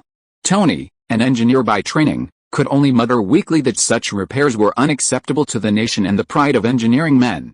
But in reality, he was constantly marveling at the wonders of Sherlock's magic. After completing his maiden flight, Sherlock no longer felt like idling around in Tony's mansion, so he said goodbye to Tony the next day. Honestly, after being away from his gun shop for so long, Sherlock still missed his little nest. After all, a little gold or silver can't compare to a little grass, and Sherlock, like Brother Kyang, missed his recliner dearly. Tony, who treated Sherlock like a friend despite calling him uncle, had no reason to dissuade him from saying goodbye. He simply told Sherlock he'd give him a gift the next morning and told him to go back to his room and get some rest. Sherlock was a little confused, even suspecting Tony hadn't held back his fart, but it was too late. Sherlock didn't say much, just said hello and leisurely returned to his room. After a dreamless night, Sherlock was dragged out of bed by Tony early the next morning. Seeing Tony's nearly red eyes and the dark circles under them, even the dumbest Sherlock knew he hadn't slept much the previous night. He angrily threw a bottle of tranquilizer at Tony and told him to drink it before bed. At his age, he was so tired that Sherlock was genuinely worried Tony would die before Iron Man even appeared. However, Tony ignored Sherlock's advice and excitedly tossed Sherlock a helmet. The helmet looked incredibly sci-fi, with a cyberpunk feel. A smooth, curved, mirror-like surface covered the entire face. The back of the head was made of the same metal armor as Iron Man's suit, with antennas for communication and a miniature version of the arc reactor for power. The helmet didn't look bulky at all, but rather fitted perfectly, creating a sci-fi aesthetic with a touch of magical mystery. Sherlock tried it on right away, as if he'd found a new toy. The moment he put it on, he was pleasantly surprised to discover that Tony had packed nearly every bit of technology he had into the helmet. Jarvis's intelligent assistance was practically standard, along with features like radio communication, phone calls, and noise-canceling pickup. The overall viewing angle was even more extensive than the Mark II helmet he'd seen the night before, and Sherlock even spotted features like thermal imaging and night vision. Tony had even gone so far as to pack an entire encyclopedia into the helmet. Whenever Sherlock put it on, he could access Jarvis' database and search for everything and everyone he saw. Tony's helmet truly amazed Sherlock, and without hesitation, he stuffed it into his own library for future use. Sherlock even considered asking Tony to upgrade the helmet once he mastered the nano-armor technology. After all, it was truly practical, not only concealing his identity but also aiding in combat. It was truly a valuable gadget. Of course, since Tony had given a gift, Sherlock couldn't refuse. After breakfast, Sherlock drove back to his shop. After 3 days of intense work, Tony finally received a gift from Sherlock, a bag with a large, permanent, traceless expansion spell. The bag had enough space for Tony's workbench, his armor, and a set of Mark armor. Tony's mind raced with ideas about space folding technology and subspace exploration, but after years of research, he saw no progress, which he exclaimed was unscientific. Sherlock wasn't at the mansion, otherwise he'd have teased Tony. While this wasn't scientific, it was magical. Chapter 16: The Birth of Iron Man, Part 2. After seeing Sherlock off, both Pepper and Tony felt the entire villa suddenly become empty and quiet. The lively atmosphere of Sherlock's presence was gone, even though there was only one person missing. Boredom washed over Tony, and even the excitement of having successfully created the world's most advanced weapon vanished without a trace. Life for Tony and Pepper gradually returned to normal, with perhaps the only change being that Tony no longer pursued Playboy's cover girl. This even made the front pages of newspapers, with headlines like "The Prodigal Son Returns," which made Sherlock, who was in the shop, curl his lips in disdain. Tony could indeed be considered a prodigal son, at least after spending so many days together. Sherlock could confirm that. But he was still far from becoming Iron Man. What truly changed Tony was a reporter handing him some photos at a cocktail party shortly thereafter. The photos showed the terrorists who had kidnapped Tony carrying boxes of weapons bearing the Stark logo, which made Tony fall into deep thought. He felt a bit down, and even back home, Tony couldn't muster the slightest bit of interest. His mind was filled with memories of the cave and Ethan's presence. Feeling his mind was in turmoil, Tony thought about it over and over again, but couldn't find a good way to relieve it. He couldn't help but think of Sherlock, watching TV carelessly in the living room. Following Sherlock's example, Tony quietly slumped down on the sofa for the first time and turned on his entertainment system, which he had never used before. But as if by fate, the moment he turned on the TV, it played footage of terrorists in Afghanistan. Watching them shoot unarmed civilians with guns raised, Tony felt a fire ignite within him for the first time, as if he had come here and experienced so much, and felt his mission. The cries of the civilians on the TV resolute Tony, and he returned to his garage, ordering Jarvis to paint his suit in his preferred color. Tony had never felt so determined to accomplish something. With a whirlwind of mechanical assembling, the golden and red Iron Man appeared in this world for the first time, beginning to fulfill his destiny. Meanwhile, Sherlock lay behind the cash register in his shop, reading a magic book in his hand while listening to the news on TV. Seeing images of terrorists in the Middle East, Sherlock seemed to have a telepathic connection, a smile playing on his face as he gazed towards the distant Middle East. Sherlock knew that after this battle, Iron Man had officially entered the world stage, and the once peaceful life of the Marvel Universe would be thrown into chaos.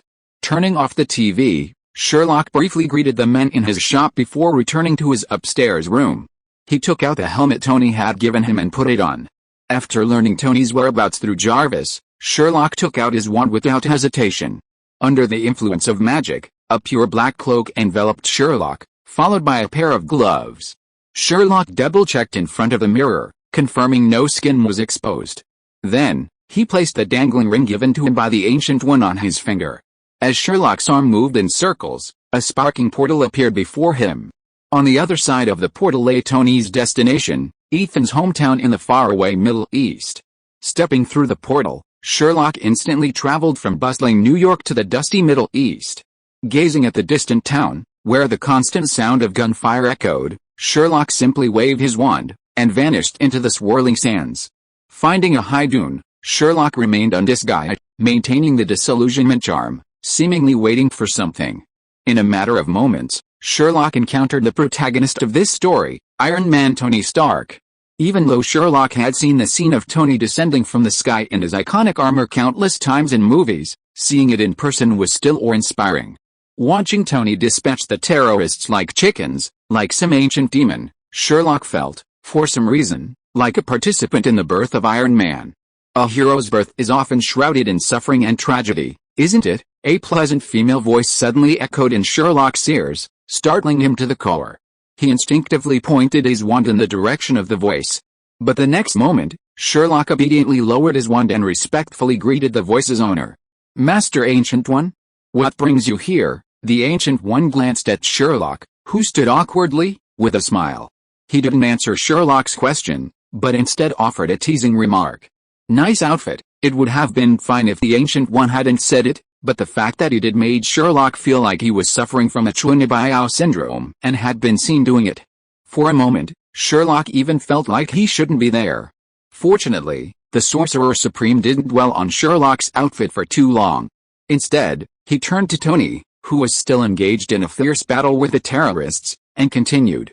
"Every hero has his own experiences and challenges. What about you, my amazing little one?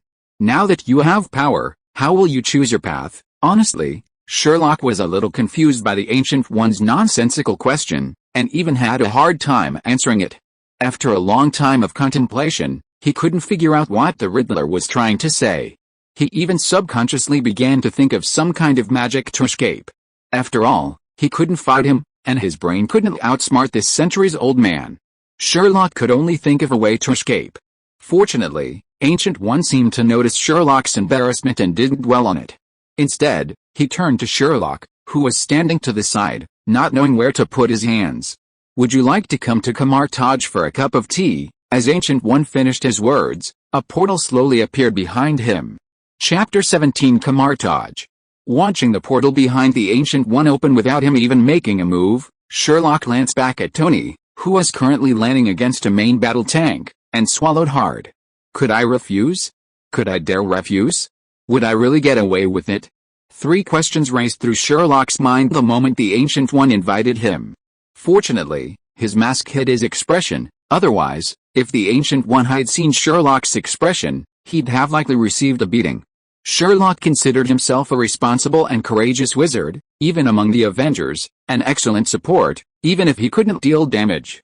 Faced with such a powerful invitation from the Ancient One, Sherlock, who feared no accusations and would never be coerced into confessing, spoke righteously to the Ancient One. "It's my pleasure, Your Majesty," Sherlock replied with unusual respect. As for whether he'd originally come to witness the birth of Iron Man, Sherlock didn't think it mattered much anymore. No one could refuse an invitation from the Ancient One. No one. Sherlock Phoenix, said so. The Ancient One, unaware of Sherlock's dramatic inner drama, smiled after hearing Sherlock's agreement and headed for the portal. Sherlock naturally followed, hastening to follow, to avoid upsetting the boss. After all, one must bow under the roof. However, Sherlock was surprised that, for some unknown reason, the Ancient One didn't open the portal directly into his own hall, as Sherlock had hoped. Instead, he opened it at the main entrance of Camartage. The moment Sherlock stepped out of the portal, he saw the very snow-capped mountain he had longed to see before his time travel. Before his time travel, Sherlock's mind was solely on buying a used raptor and driving it from the easternmost reaches of his country to the foot of this towering peak, to see what was said to be the world's tallest peak. To achieve this dream, he constantly researched online, planned his route, and learned about the local customs and specialties of the destinations he would travel to. Even when he was slacking off, besides the motorbike, the Duendeo contest, and the Bowtie car repair, he'd been busy browsing various road trip guides and vlogs. As an LSP, road trip guides were always prioritized over videos of long legs and other fringe items. It was clear Sherlock truly wanted to take this spontaneous trip. Unfortunately, before his time travel, Sherlock was burdened by a meager salary and a tight budget. Simply supporting himself was a life-or-death struggle. His so-called dream remained nothing more than a dream. After his time travel, Sherlock no longer worried about life and even owned a car that would have been unattainable in his previous life, even if it was second-hand. However, a strong sense of nostalgia held him back. Sherlock had never imagined that he would see the mountain he'd longed for before his time travel in this way. Seeing Sherlock seemingly glued to the distant snow-capped peaks, Ancient One simply smiled, assuming Sherlock was lost in the awe of seeing the world's highest peak for the first time. "It's magnificent, isn't it?" the Ancient One said to Sherlock, as if chatting with an old friend. Sherlock, who had been lost in his own thoughts, was jolted back to reality by the Ancient One's words, and smiled awkwardly. "It's truly astonishing, Master Ancient One. I'm sorry I got distracted." The Ancient One simply waved his hand calmly, motioning for Sherlock to follow him, as they walked. "It's nothing.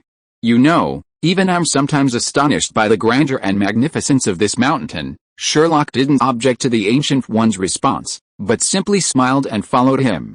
The two of them walked one after the other into this wizarding enclave, hidden on Earth for who knows how many years. The Ancient One explained every building in Camartage to Sherlock, and Sherlock listened intently and observed them with equal intensity. Perhaps due to their geographical proximity, Camartage is imbued with a rich Tibetan aesthetic. The familiar architectural style resonated deeply with Sherlock, and even Sherlock, the onlooker, felt his eyes nearly overflowing with delight at the Ancient One's introduction. Sherlock was touring Camartage, and the mages within were naturally able to observe Sherlock being led around by the Ancient One. Sherlock's attire, in particular, spread rapidly throughout Camartage. Everyone who saw Sherlock's outfit undoubtedly commented on it. However, the reactions were somewhat polarized. The younger mages' eyes lit up at Sherlock's outfit. The handsome, mysterious helmet and black cape practically hit their hearts. Meanwhile, the older mages, while outwardly dismissive of Sherlock's slightly immature attire, couldn't help but marvel at its genuine elegance. After all, men remain young until death, and no matter how old, no man can resist the joy of a naturally straightened wooden stick and sticking firecrackers in cow dung. Of course, the above comments only apply to the male mages.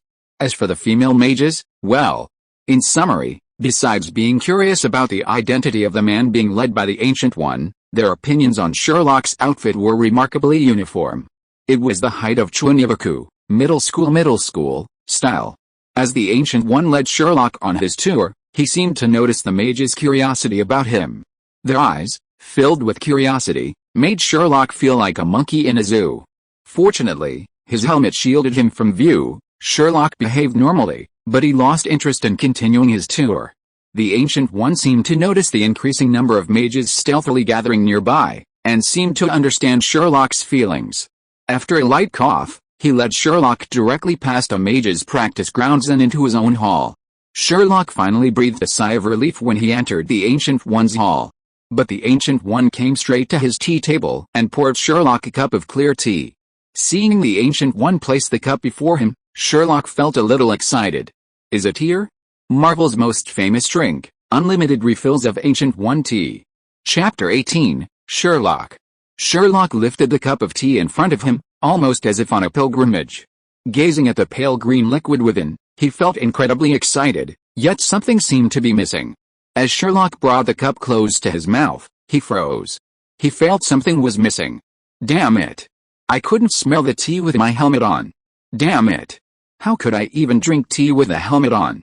Sherlock was about to put down the cup and remove the helmet, but the next moment, something unexpected happened. A crack suddenly appeared near Sherlock's chin, where it had been connected to the mirror-like mask. Then, with a mechanical sound, a slit opened near Sherlock's mouth. The full coverage mask had instantly become a half coverage, and the rich aroma of tea filled Sherlock's nose the moment it opened. With a silent sigh of delicious tea, Sherlock leisurely lifted his cup and sipped the tea. Savoring the aroma of the tea, the intoxicating aroma suddenly dawned on him as he understood why his helmet had become like this. Wow, you're one of the smartest people in the Marvel Universe. Your cheap Uncle Tony even considered my need for potions, as expected of you, Tony the shithead. Satisfied, he swallowed the tea in his mouth. Watching the empty cup in his hand fill up again as if time had gone back, Sherlock couldn't help but sigh inwardly. Unlimited refills, huh? That's awesome. Just as Sherlock was leisurely preparing to down his second cup of tea, the Ancient One's voice rang out from across the table. Little one, are you really not going to consider the position of Sorcerer Supreme? As the Ancient One finished his words, Sherlock nearly gasped. spraying the tea in his mouth in his face. It took considerable effort to finally catch his breath and swallow the fragrant tea. Then, with a look of resentment, he looked at the Ancient One, who smiled across from him. What kind of grudge? The second time, right? This was the second time the Ancient One had invited him to become the Sorcerer Supreme, right? And strange? Where did you put a guy like Benedict Cumberbatch? If he knew he'd taken his place as Sorcerer Supreme, would he use Camartage's magic to trap him in the mirror dimension? Don't doubt it, Sherlock truly believed Strange was capable of such a thing. After a long moment of contemplation, Sherlock sighed and looked at the Ancient One, who remained calm across from him. I don't understand, Master Ancient One, why did it have to be me? You should have had better choices. Compared to that person, I don't think I have the same awareness or sense of responsibility. Hearing Sherlock's words, the Ancient One's smile widened, and he actually answered Sherlock's question. It seems your magic also includes the ability to see the future. Are you worried about Strange? No, don't worry about Strange, his fate won't change. But there's no need to underestimate yourself, little one. In terms of talent, you've already surpassed Strange by a huge margin, even to a level that even I, even now, would envy. Listening to the Ancient One's words, Sherlock seemed a little confused about what talent the Ancient One was referring to. In Sherlock's own opinion, he only knew a few Harry Potter-inspired magic. In terms of scope, Sherlock felt he could never defeat the Scarlet Witch. Just look at the witch's spell that enveloped an entire town. Sherlock felt he could never match that level. In terms of power, the Scarlet Witch was the ruthless one who held Thanos down with his hammer in the final battle. Sherlock felt he might not be able to reach her level even if he risked his life. If it came down to talent, the Ancient One should have chosen the Scarlet Witch over himself. As if sensing Sherlock's confusion, the Ancient One took a sip from his teacup before explaining. You seem unaware of the rarity of your talent, little one. You must understand that all magic in the universe is, without exception, a matter of borrowing and returning. Take Camartage, for example. To use magic, we must communicate with Vishanti through our mental powers and borrow his magical power to cast spells.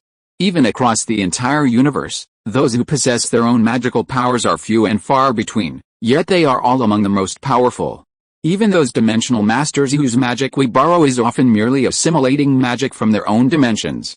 But you must understand one thing, even this assimilated magic is not the dimensional master's own. If the knowledge of your own magical powers were known to the rest of the universe, Earth would be overrun by all sorts of forces. Furthermore, the very nature of your magic is truly remarkable. The Ancient One paused to take a sip of tea before continuing.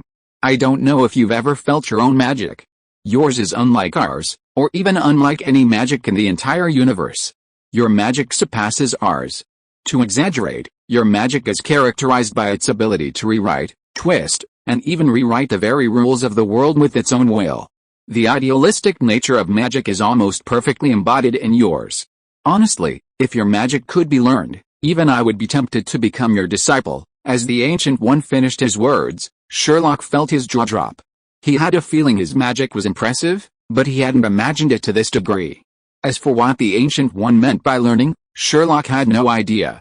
After all, based on his current magical knowledge, the magic in Harry Potter was more like bloodline magic. Without understanding the magic of the Marvel Universe, Sherlock had no idea if his magic could be learned by someone native to that world. The Ancient One seemed to understand Sherlock's thoughts, but he smiled calmly before continuing. If you wish, the library of Camartage will be open to you. You can read and experience it to your heart's content, but be careful not to use any of the magic. After all, the entire Earth cannot withstand the ravages of those dimensional demons at this time. Sherlock had never expected the Ancient One to open the library to him. It was like a huge pie falling on his head. Sherlock also cast aside his concerns. What the hell was the Sorcerer Supreme? Spellbooks were Sherlock's favorite. As for the Ancient One's invitation, he would talk about it later. Although Sherlock had no plans to succeed the Ancient One, after all, thinking about the various dimensional demons that the Sorcerer Supreme would face in the future, like harassment from a seaman, Sherlock felt a headache. But no matter what, Sherlock would not pass up the opportunity to get a spellbook for free. What happened next could be discussed later. After all, with Strange as his backup, Sherlock was not afraid. Chapter 19, The Life of a Salted Fish in Camartage. Having figured it out, Sherlock immediately stood up and bowed slightly to the Ancient One before saying, "Thank you, Master Ancient One, for your generosity." Sherlock's gratitude was truly heartfelt. After all, he hadn't yet explicitly agreed to the Ancient One's succession to the Sorcerer Supreme position, yet he had already generously opened the library to him. In that respect, he was quite forthright. The Ancient One didn't seem to be dwelling on the idea of Xialo becoming his successor. He nodded with a smile, as if a thought had occurred to him before he continued. "My personal advice, if you haven't considered taking over yet, then I suggest you don't remove your helmet." Hearing the Ancient One's words, his hand, which had been about to remove the helmet, froze in place, remembering that Caecilius and Mordo, played by Chris Hemsworth, were still in Camartage during this time. Awkwardly, he lowered his hand, feeling a sudden pang of guilt, as if he were enjoying the benefits while refusing to help the poor Ancient One. In short, it was a strange, inexplicable feeling of guilt. However, the Ancient One seemed completely oblivious to Sherlock's embarrassment. Instead, he cast a spell, and moments later, a knock echoed on the door. After the Ancient One called out, a chubby, Asian-looking figure entered the Ancient One's temple.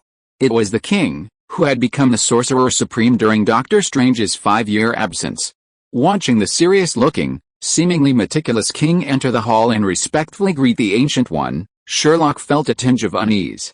While King appeared stern on the surface, even after inheriting the Sorcerer Supreme status, he still exuded an air of authority. But in reality, Sherlock, having watched some movie clips, knew that King, like himself, was a pure fun-loving person with a playful personality. He was one of Sherlock's few favorite characters, and Sherlock would never forget the time he learned magic and tried to show off in front of She-Hulk. The Ancient One briefly introduced Sherlock to the king, not even revealing Sherlock's name. He then instructed the king to find Sherlock a place to stay and open the entire library to him.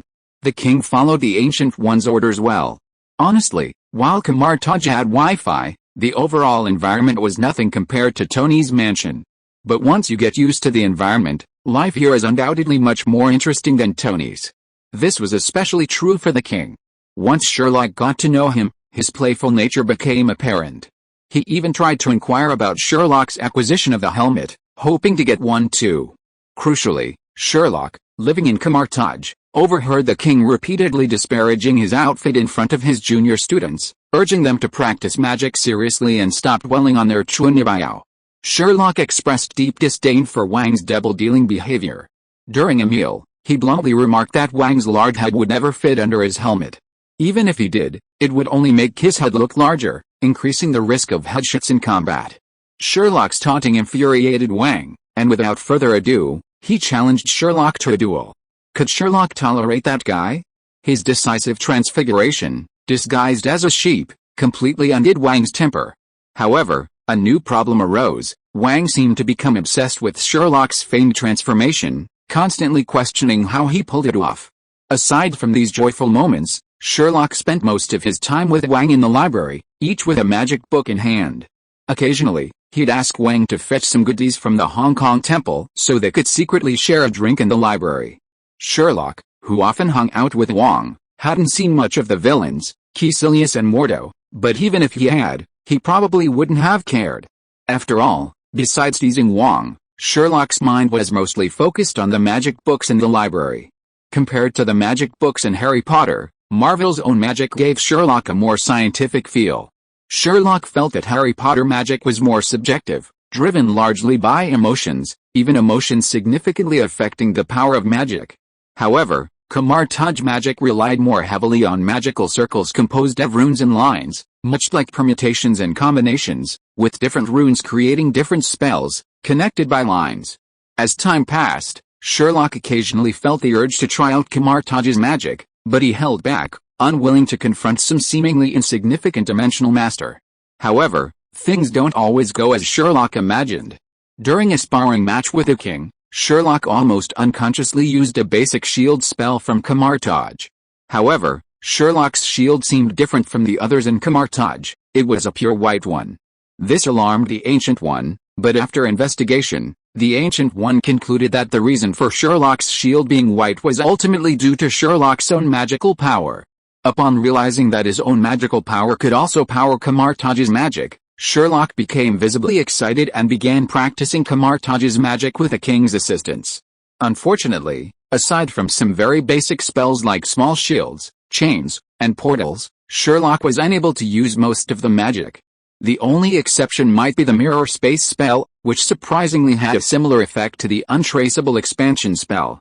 Undeterred, Sherlock began researching a way to combine the two types of magic, drawing on the magic book from Camartage and combining it with his own collection of Harry Potter wizards' notebooks. Surprisingly, Sherlock actually managed to develop a spell. When used, this spell enveloped Sherlock in a black mist, obscuring his features and even altering his voice. Beyond that, it had no other effects, but at least Sherlock no longer had to wear his helmet constantly.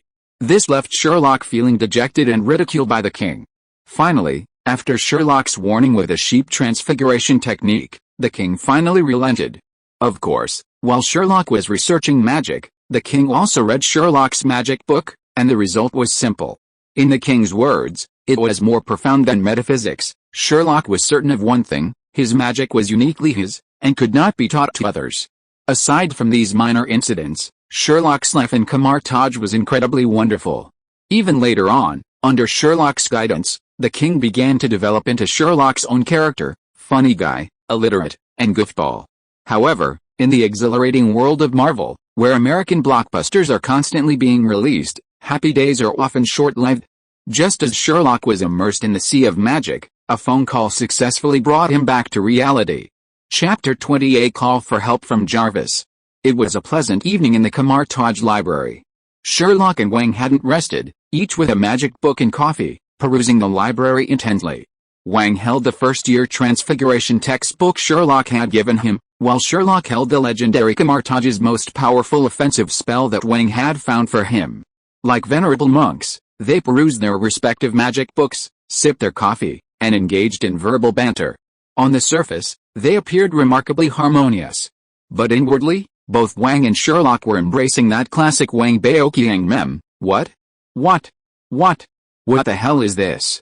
Although they both looked at their magic books with the same familiarity as if they knew every word but couldn't understand them together, out of courtesy, the strange competitive drive among boys, neither admitted to being confused. Since they couldn't understand the magic books, their verbal banter naturally intensified. Especially driven by that strange competitive drive, neither Wang nor Sherlock showed any sign of stopping. Sherlock constantly tried to trick Wang into going to the temple in Hong Kong for a late-night snack: skewers, beer, barbecued pork, crayfish, fish balls, grilled seafood, and the like. The reason was simple: after Wang became acquainted, Wang had once treated Sherlock to a meal, and Sherlock couldn't forget the familiar flavor, constantly trying to get Wang to have a meal. Naturally, Wang refused Sherlock's offer of CPU, especially after learning that Sherlock was significantly wealthier than he was.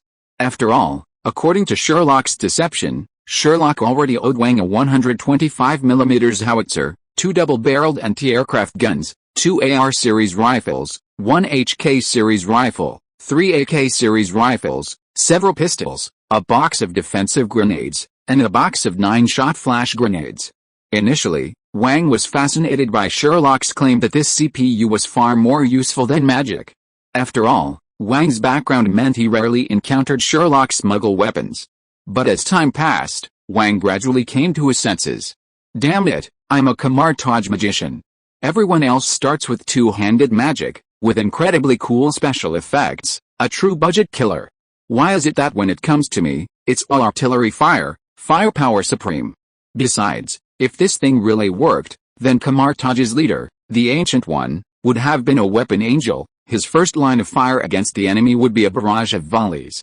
Then, a variety of gun and cannon barrels formed a steel-forged wing behind the Ancient One, gazing at the various invaders with a smile and asking, "Do you know you're wrong?" Just thinking about this was enough to make Wang break out in a cold sweat, and he cried out in guilt.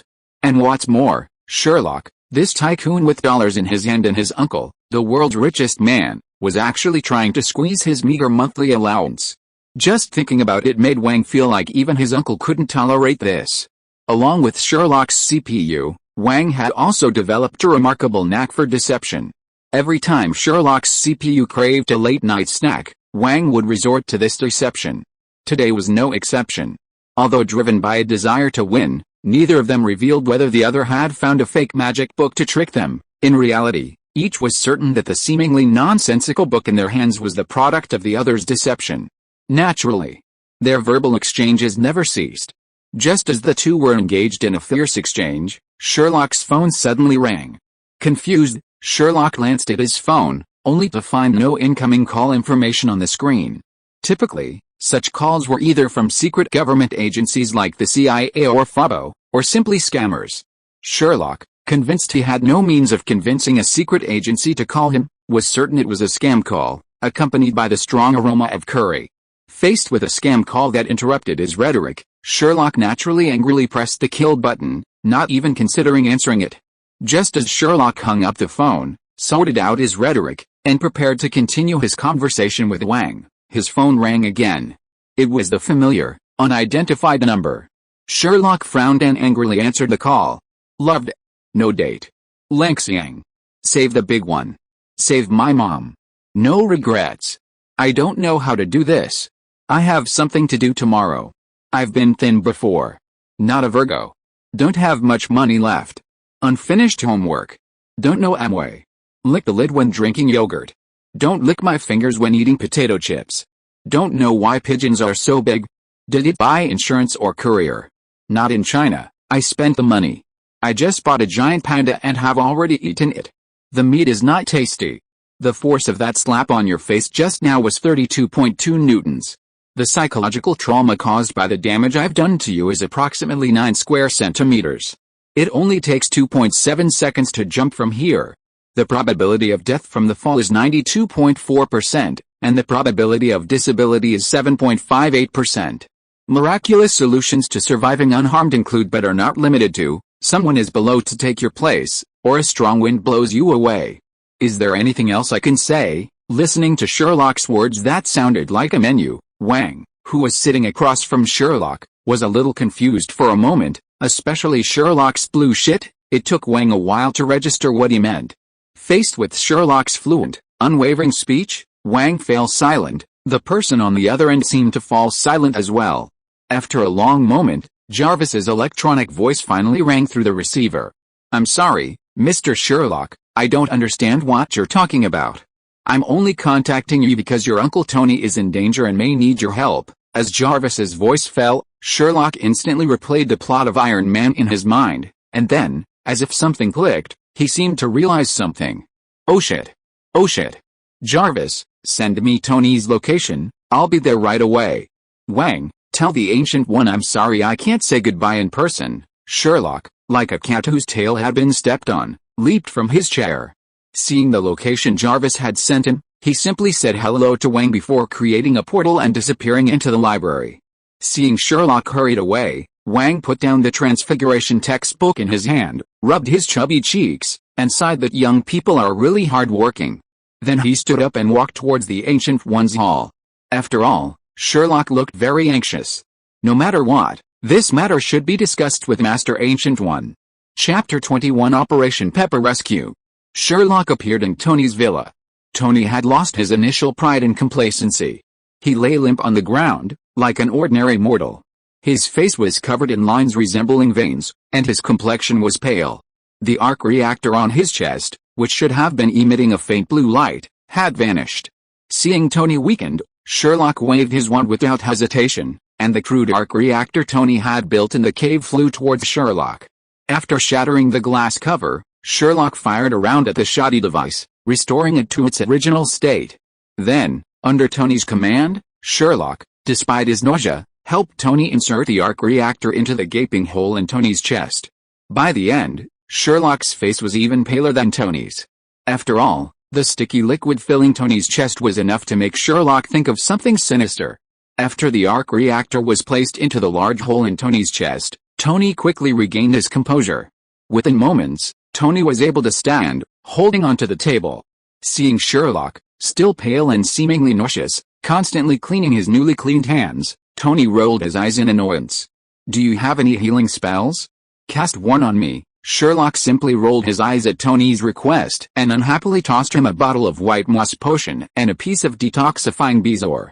After all, These items had been purchased with Tony's gold, so giving them to him now was a way of returning them to their rightful owners.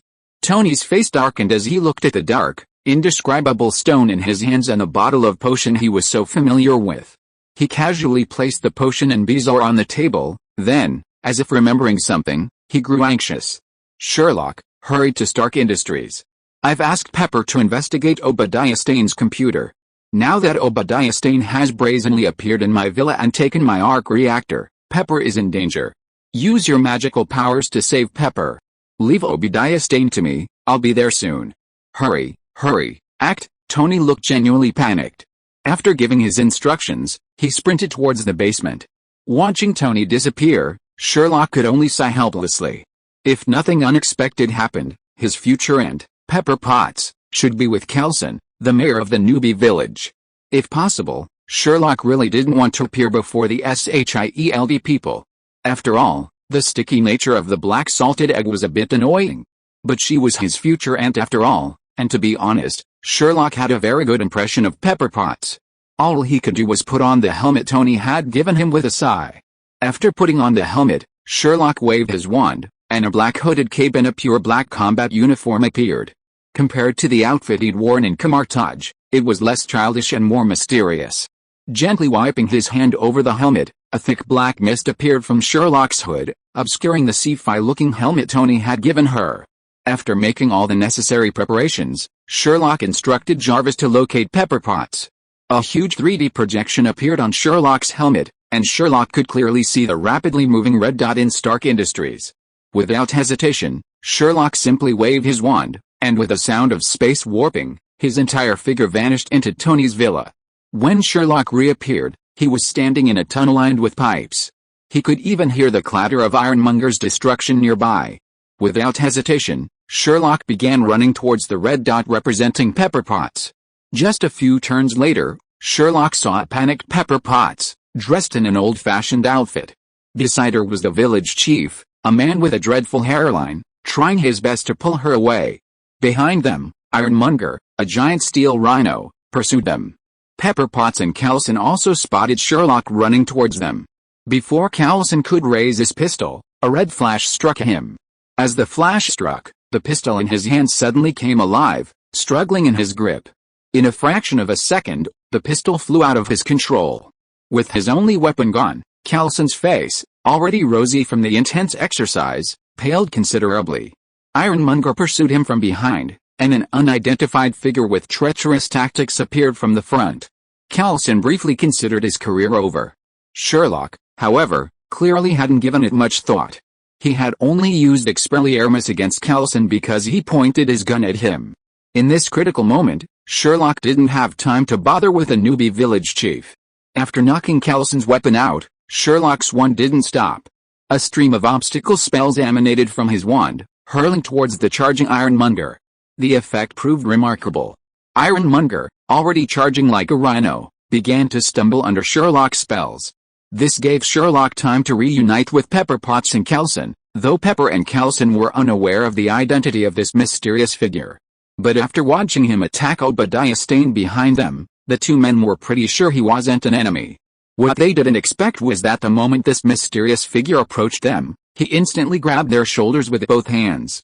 The next second, they felt as if they were being stuffed into a twisted, extremely thin rubber tube.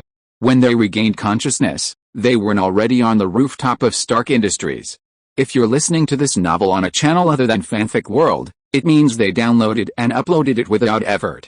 We cordially invite you to visit our channel, Mundo Fanfic Novelis. There you'll find the original version of this story and you can explore many other novels of various genres. We're waiting for you to immerse yourself in a world of incredible novels. Chapter 22 Iron Man vs. Ironmonger. Before the two could comprehend what had happened, an indescribable feeling overwhelmed them, forcing them to clutch their stomachs and perform a series of purging exercises. It took a while for them to recover. Similarly, Pepper realized the identity of the mysterious figure before them. It was definitely Sherlock.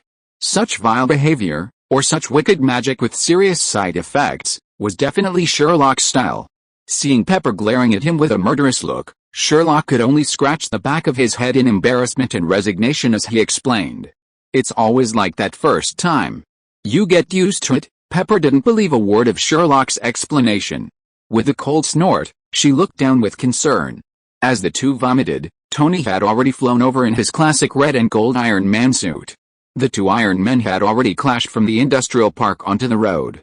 It was clear that Tony was at a disadvantage. This was just like a normal fight. His weight was a significant advantage compared to Tony's form-fitting suit. The Ironmonger, more like a mecha, undoubtedly possessed greater weight and power. Seeing the fight between the two men about to spill over into the fish pond, Sherlock, after a loud hello and a warning to stay put, apparated again to the vicinity of the battlefield. Sherlock's goal was simple: to rescue the innocent people whose lives were in danger. Obadiah Stane, piloting the Ironmonger, was now in a frenzy, using everything on the road as a weapon against Tony. Cars and motorcycles, under the Ironmonger's massive frame, were like clubs, constantly being hurled at Tony. Tony could only rescue the unfortunate victims while trying to deal with Obadiah Stane.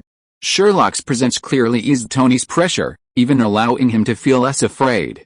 Until now, whenever Obadiah Stane grabbed the car and threw it at Tony, Sherlock would use a levitation spell to catch it midair.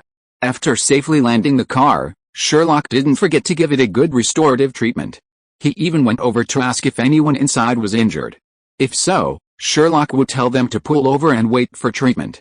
If not, Sherlock would pat the car door, signaling them to leave quickly, saying it was dangerous. The two men's fierce fight was rendered abruptly by Sherlock like a child's fight with an adult cleaning up after them.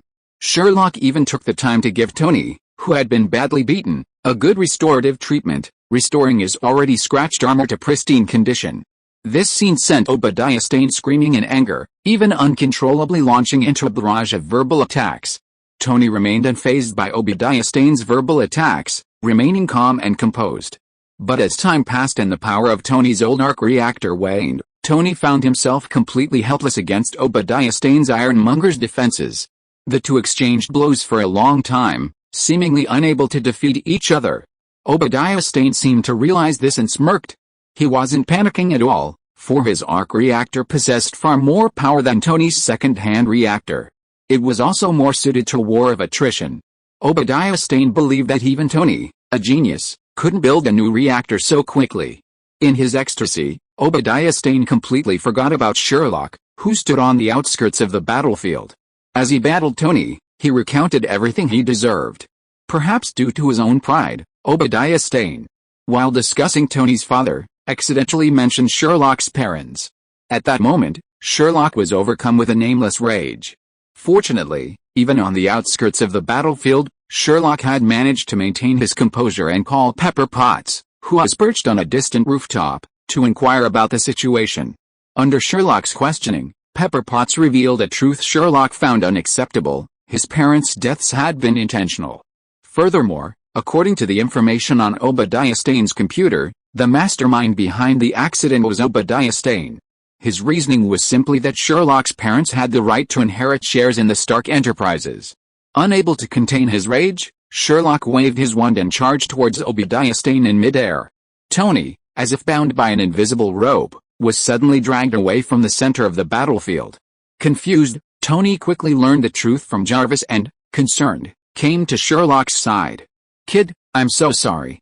I just found out about this, too." Sherlock didn't react to Tony's apology, only gritted his teeth and said to him, "Now, change people." With that, Sherlock ignored Tony's reaction and strode towards Obadiah Stane's Ironmonger. Obadiah Stane wasn't at all flustered by Sherlock's approach, he even felt like laughing. According to Ironmonger's system, Sherlock wasn't wearing any armor. He was just an ordinary man in clothes. While he possessed some hidden tricks, Obadiah Stane didn't think that meant Sherlock could withstand the barrage of weapons he was carrying. "Ha, Tony, have you given up yet? You're even sending this guy who didn't even dare to reveal his identity out here to die?" Sherlock ignored Obadiah Stane's taunts, not even bothering to acknowledge Tony's reaction behind him. He walked straight to Obadiah Stane's Ironmonger. "Let me introduce myself, Sherlock Phoenix, Tony Stark's nephew, and the child of Cornell Phoenix and Yuffie Phoenix, whom you killed. Obadiah Stane, this is no longer a dispute between you and Tony about the ownership of the Stark Group. This is a problem between you and me. Believe me, I will make you experience a death that is 10,000 times more miserable than my parents," Sherlock said in an unusually calm tone, as if he was stating an established fact that left no room for doubt. Chapter 23 Sherlock vs. Ironmonger, Part 1. Obadiah Stane didn't take Sherlock's threat seriously at all, and even felt like laughing. He controlled his huge body to bend down slightly, and the eyes of the helmet Tony made with his hands in the cave emitted blue light and stared at Sherlock. "Ha ha ha ha ha ha, little bastard, a way of death that is 10,000 times more painful than your parents? Just you? Ha ha ha ha ha ha ha ha ha ha ha, I think you should thank me and your dear Uncle Tony. I made your parents die in a plane crash. It was a matter of a split second. There was no pain at all. And Tony hid you very well. At one point, even so well that not even I, his beloved uncle, knew of your existence. As for your desire for revenge, ha ha ha ha ha ha ha ha ha ha, you can do something that your genius uncle couldn't do when he put on his latest armor? Why? Just with a little wooden stick in your hand? Are you going to poke me to death with a little wooden stick in your hand? Ha ha ha ha ha ha ha ha ha ha. Obadiah Stane's arrogant laughter sounded extremely dull under the cover of Ironmonger's heavy armor. Fortunately, the sound was not very loud, and only a few people in the middle of the battlefield could hear what Obadiah Stane said. Faced with Obadiah Stane's taunt, Sherlock, once furious, seemed to sober up. A grim smile unconsciously crossed his face. He looked up at Ironmonger, who was nearly twice his height, and spoke slowly. "Congratulations, Obadiah Stane. You guessed right, I'll stab you to death with a little stick. Smash you to pieces." As Sherlock finished his words, the wand in his hand suddenly emanated a burst of white light. A powerful force shot out from it, striking Ironmonger directly in the abdomen. The massive force sent a massive Ironmonger flying back over 10 meters. Obadiah Stane, who was inside Ironmonger, had no idea what Sherlock had done, but he was horrified to discover. With the immense force of the impact, the armor covering Ironmonger's abdomen, as thick as a tank's frontal armor, instantly turned to dust, vanishing without a trace, even exposing the internal machinery and wiring. After this blow, Sherlock's face lit up with a confident smile. This was Sherlock's first time using magic in combat. With just that one strike, Sherlock was certain of one thing: even if his combat prowess couldn't rival the top fighters in Marvel, he could still crush a little Caleb like Ironmonger. Just from the shattering curse, Sherlock had a feeling that if he so desired, he could instantly reduce Ironmonger and Obadiah Stane, who was inside Ironmonger, to ash. However, such a scenario clearly didn't align with Sherlock's threat. As a man of integrity, Sherlock naturally stuck to his word and said Obadiah Stane would die. In contrast to Sherlock's composure, Obadiah Stane's initial arrogance and confidence faded. He couldn't understand how Sherlock had managed to completely shatter his abdominal armor. Watching Sherlock approaching, Obadiah Stane felt for the first time that he had been overconfident. Each step seemed to weigh heavily on his heart, infuriating Obadiah Stane. Without hesitation, Obadiah Stane activated Ironmonger's weapon systems. With a clang of mechanical friction, countless missiles and cannons instantly locked onto Sherlock. Without even a second's warning, Obadiah Stane launched his attack directly at Sherlock's steady advance. Sherlock had naturally been on guard for a sneak attack from Obadiah Stane. As he opened fire, Sherlock remained unfazed. With a gentle wave of his wand, a yellow film of light instantly formed in front of him. This was an advanced application of transfiguration, from Dumbledore's notebooks. The first to strike Sherlock's conjured light curtain were the fastest, high-caliber bullets, followed closely by missiles of varying calibers and powers. Obadiah Stane seemed to see Sherlock first torn to shreds by the high-caliber bullets, then reduced to ash by the missiles. But a smug smile barely touched his lips before it froze before it could fully bloom. Whether it was the shells, missiles, or bullets, the moment they touched the impossibly thin light curtain in front of Sherlock, they transformed into a variety of petals. Driven by inertia, petals of all colors floated around Sherlock: pink cherry blossoms, white magnolias, fiery red roses, orange-yellow forsythia, a dazzling display of colors. But to Obadiah Stane, this beautiful scene was a sign of death. None of his weapons posed a threat to the unarmored figure, not even enough to halt Sherlock's advance. Suddenly, a wave of overwhelming fear gripped Obadiah Stane. He wondered how he could defeat this skilled young man, and for a moment, he even regretted provoking him. Without hesitation, seeing his weapons ineffective, he considered escaping. Seeing Sherlock closing in on him, Obadiah Stane, believing it was better to stay alive, activated his foot boosters without hesitation, attempting to flee. However, he forgot that Ironmonger's foot boosters were significantly inferior to those in Tony's suit, and their most significant drawback was their slow initial start. When black smoke began to emerge from Obadiah Stane's Ironmonger's feet, Sherlock almost immediately understood what Obadiah Stane was trying to do. With a gentle wave of his wand, Sherlock's magic transformed the ground into a giant hand made of rock. The Ironmonger, who had just taken off, was caught in the giant hand of rock like a toy. Looking at the Ironmonger struggling in the giant hand of rock, Sherlock put on a cruel smile on his face. Obadiah Stane, I told you, I will make you experience a death that is 10,000 times more painful than my parents. As the protagonist, you cannot escape before I fulfill my promise. Chapter 24, The Death of Obadiah Stanislavski. It would have been better if Sherlock hadn't said anything. As soon as he finished, Obadiah Stane's struggles intensified. The giant rock hand continued to drop rocks as he struggled. However, Sherlock's magic supplied more rocks, replacing those destroyed by Ironmonger. Without giving Obadiah Stane more time, Sherlock narrowed his eyes and waved his wand. A giant serpent of dark blue flame erupted from Sherlock's wand. The moment the flaming serpent appeared, it seemed to have a target. Without hesitation, it clung to the rock hand and appeared before Obadiah Stane the next second. Like a python hunting its prey, the serpent clearly identified Obadiah Stane and the Ironmonger it controlled as its prey, wrapping itself around the rock hand and Ironmonger's massive body. The fiery body instantly transformed the giant rock hands holding Ironmonger into scorching magma, shattering them. The intense heat rendered Ironmonger powerless to resist. Obadiah Stane watched the alarms blare from within the mech, his panic unbearable.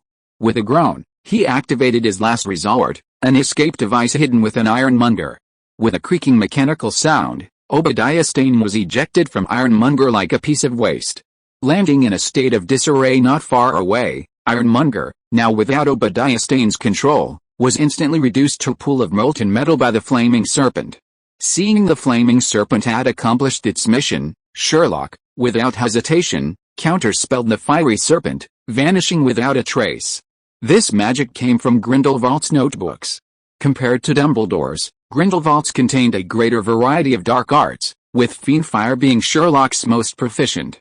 However, controlling fiendfire remained a challenge for Sherlock. Even with Grindelwald's improved fiendfire, it was still quite a struggle. This was why Sherlock immediately stopped the fiendfire spell the moment Obadiah Stane launched himself and Ironmonger transformed into molten iron. Obadiah Stane stared in horror at Sherlock, who continued to advance steadily towards him. His large hood and cape, combined with the black mist swirling beneath it, made Sherlock look like a demon from hell. Even the molten iron transformed into Ironmonger, Sherlock vanished with a simple wave of his wand. Demon. You must be a demon. Obadiah Stane had practically lost his mind. Watching Sherlock approach, he scrambled to his feet, howling as he ran off into the distance. Boundless fear had nearly overtaken Obadiah Stane, so intense was his wits that he failed to notice anything unusual around him. But Tony, standing at the edge of the battlefield, saw it all clearly. Although Obadiah Stane appeared to be fleeing in the opposite direction, the space around him continued to shrink as he advanced. Despite his desperate efforts to escape, it looked as if he was practically standing still. Behind him, Sherlock showed no sign of escaping, continuing his steady advance. He had even maintained his pace ever since Obadiah Stane was repelled by Sherlock. None of Obadiah Stane's attacks or strategies could halt Sherlock's advance. Even now, he couldn't escape Sherlock's control. The magic Sherlock used to control Obadiah Stane's flight, making it appear as if he was standing still, was a variation of the special magic Sherlock had learned on Camartage, a simplified version of the Ancient One's dazzling special magic. In a matter of moments, Sherlock stood behind Obadiah Stane, gazing at the utterly bewildered Obadiah Stane with a half-smile. I told you, as the protagonist of this scene, you can't escape, the voice from behind startled Obadiah Stane. He couldn't understand how the demon behind him could still catch up to him, even though he had been running for so long. In terror, Obadiah Stane, with a comical left foot over right gesture, fell flat on his face. Despite his disastrous condition, the fallen Obadiah Stane still possessed an uncanny desire to escape. He spun around, sat up, and begged Sherlock for mercy. Let me go. I shouldn't have fought with Tony for control of the group. I shouldn't have been so obsessed with murdering your parents and Tony. Let me go. If you let me go, everything I have will be yours right now. Just let me go." Hearing Obadiah Stane's plea for mercy, Sherlock paused, as if genuinely considering Obadiah Stane's proposal. Seeing Sherlock seemingly contemplating his proposal, seemingly distracted, Obadiah Stane, without hesitation, pulled out a carved 1911 from his pocket. It was his constant weapon for self-defense, a weapon he had kept with him for decades. However, it was clear that Obadiah Stane had miscalculated. Sherlock wasn't considering Obadiah Stane's proposal, rather, he was guarding against a surprise attack from Obadiah Stane. Even if he paused, pretending to think, it was merely a game of cat and mouse. The moment Obadiah Stane drew his pistol, Sherlock's swan radiated a milky white light, striking the seated Obadiah Stane. Almost instantly, Obadiah Stane, who had just aimed at Sherlock, discovered with horror that his entire body, save his eyes, was frozen, unable to move. His finger was on the trigger. A mere half-second would have been enough for a decisive counterattack, but now there was no chance of resistance. In an instant, a sense of overwhelming despair washed over Obadiah Stane, and the next second, that despair gave way to deep fear. After petrifying Obadiah Stane with a petrification spell, Sherlock gently shook his wand, and it vanished without a trace, transforming into an ice pick the size of a tea needle. "I told you I'd make you meet your own death 10,000 times more gruesome than my parents. I mean what I say." As his voice fell, Sherlock bypassed Obadiah Stane's gun-holding hand and thrust the ice pick at his heart. Then, at his slowest speed, he slowly pushed the ice pick into his heart. Of course, before killing Obadiah Stane with the ice pick, Sherlock hadn't forgotten to buff him with a supersense spell. This spell is mostly used by wizards to enhance their five senses, but it's also terrifying. If the timing isn't right, it could easily lead to the same effects as the superhuman potion used by Nada against Tsar Apollo in death. In the wizarding world, if no one helps you break the spell, expect your mental breakdown. But now, Sherlock feels that he can let Obadiah Stane experience the joy of Tsar Apollo, wait for death for 100 years, and then spend another 100 years feeling the tip of a knife slowly piercing his heart? I hope this guy's brain can hold on. Chapter 25. Everything is over. As Sherlock's ice pick penetrated deeper, Sherlock watched as Obadiah Stane's eyes shifted from initial terror to hysteria and finally into nothingness, their light completely drained. Seeing the ice pick, nearly bared to the hilt, resting on Obadiah Stane's chest, Sherlock stood up, exhaled sharply, and with a flick of his wand, Obadiah Stane's body was reduced to ash in the blink of an eye. Having accomplished this, Sherlock, having slain his enemy with his own hands, felt as if a huge weight had been lifted from his heart. A sense of peace and tranquility washed over him. Sherlock even felt as if all the magical puzzles he had previously struggled to understand had suddenly become crystal clear, as if a huge weight had been lifted from his heart. Perhaps because Sherlock had helped the original owner fulfill his wish and slay his enemy, he could even feel his connection to the world become a little stronger. Just as Sherlock was experiencing a newfound clarity, Tony, maneuvering his suit into landing beside him, opened the visor and looked at Sherlock, who stood there with a worried look on his face.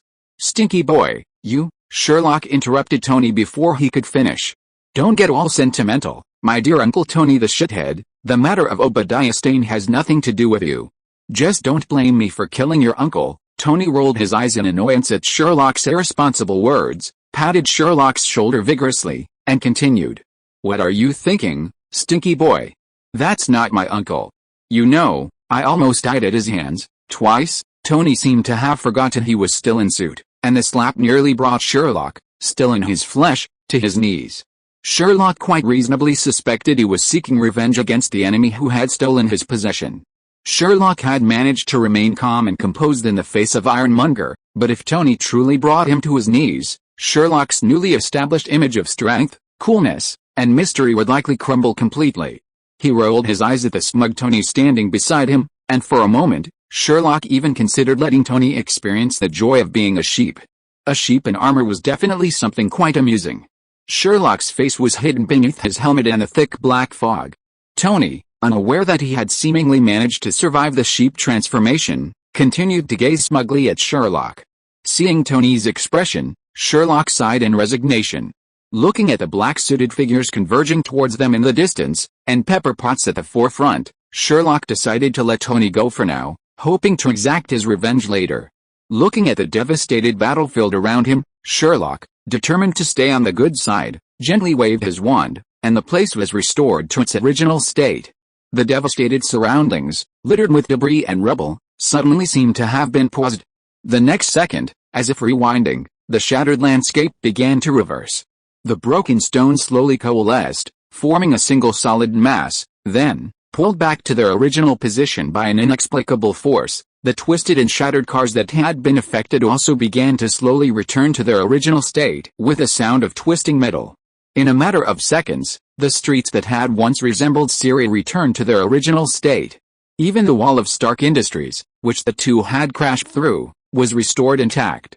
Watching the transformation, Tony whistled happily, then looked at Sherlock and said, "Cool.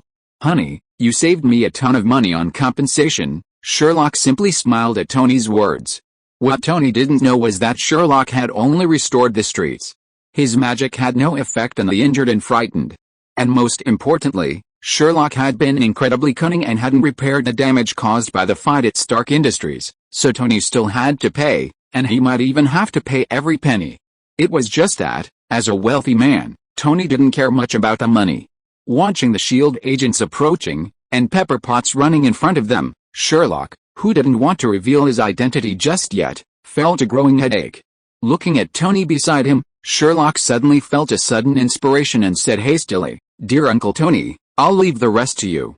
After all, I've already taken care of the biggest problem, haven't I?" Having said that, without caring about Tony's reaction, he vanished with a crackling sound of space distortion, leaving Tony still unaware. Tony was stunned for a moment as Sherlock vanished without a trace, then smiled and cursed, "You little brat." Then, he opened his arms to welcome Pepper Potts, who was running towards him. When Pepper arrived, she didn't offer a hug, as Tony had hoped. Instead, she began to scrutinize Tony's entire body. Under Sherlock's magic, Tony's armor remained flawless, untouched by a scratch. It looked battlefield-ready, but not in battle-ready condition, maintaining its factory-fresh appearance. Seeing that Tony was alright, Pepper breathed a sigh of relief. Just as she was about to inquire about Sherlock's condition, Tony stopped her with a look. The ever-smart Pepper swallowed the words that were on the tip of her tongue and followed Tony's gaze to Callison, who stood not far from them. Facing Tony and Pepper's gaze, Callison remained calm, maintaining his professional smile as he addressed Tony. "Hello, Mr. Stark," he asked. "I believe this isn't the first time we've met. Could you please tell me about your relationship with Mr. Fantastic, who just displayed such incredible power?" Tony responded to Callison's probing with impeccable composure. "Ah, you're talking about that guy from some National Bureau or some logistics or something. What's his name?" "Phil Callison, Strategic Homeland Defense Attack and Logistics Agency." Seeing Tony trying to play dumb and change the subject, Callison didn't give him a second chance. Faced with Callison's relentless pressure, Tony remained undeterred. "Well, Strategic Homeland Defense Attack and Logistics Agency, that name's a mouthful. Let's just call you SHIELD. As for that Mr. Fantastic you mentioned, sorry, I don't know. Maybe he's just a kind-hearted person who came to the rescue. What do you think, Corvash?" "It's Callison." "Never mind. I get it. Leave it to us, Mr. Tony. I think Miss Potts has had enough scares tonight, hasn't she?" Hearing Callison's words, Tony didn't hesitate. He shouted a hello and immediately dragged Pepper Potts towards his own Stark industrial complex. Only when Tony disappeared did Callison put his hand on his headset. "He denies it, Chief." After hearing Callison's words, the person on the other end was silent for a moment before continuing to issue orders. "Leave the rest to me, Callison. You maintain the scene, and I'll arrange for the scientific department to conduct an inspection." "Roger that, Chief." End of this chapter. Thank you very much for reaching the end. Don't forget to like. Looking for more exclusive content and immediate access? Subscribe to our Patreon. Remember, every like, subscription, or donation encourages us to continue. Thanks to everyone. See you in the next video.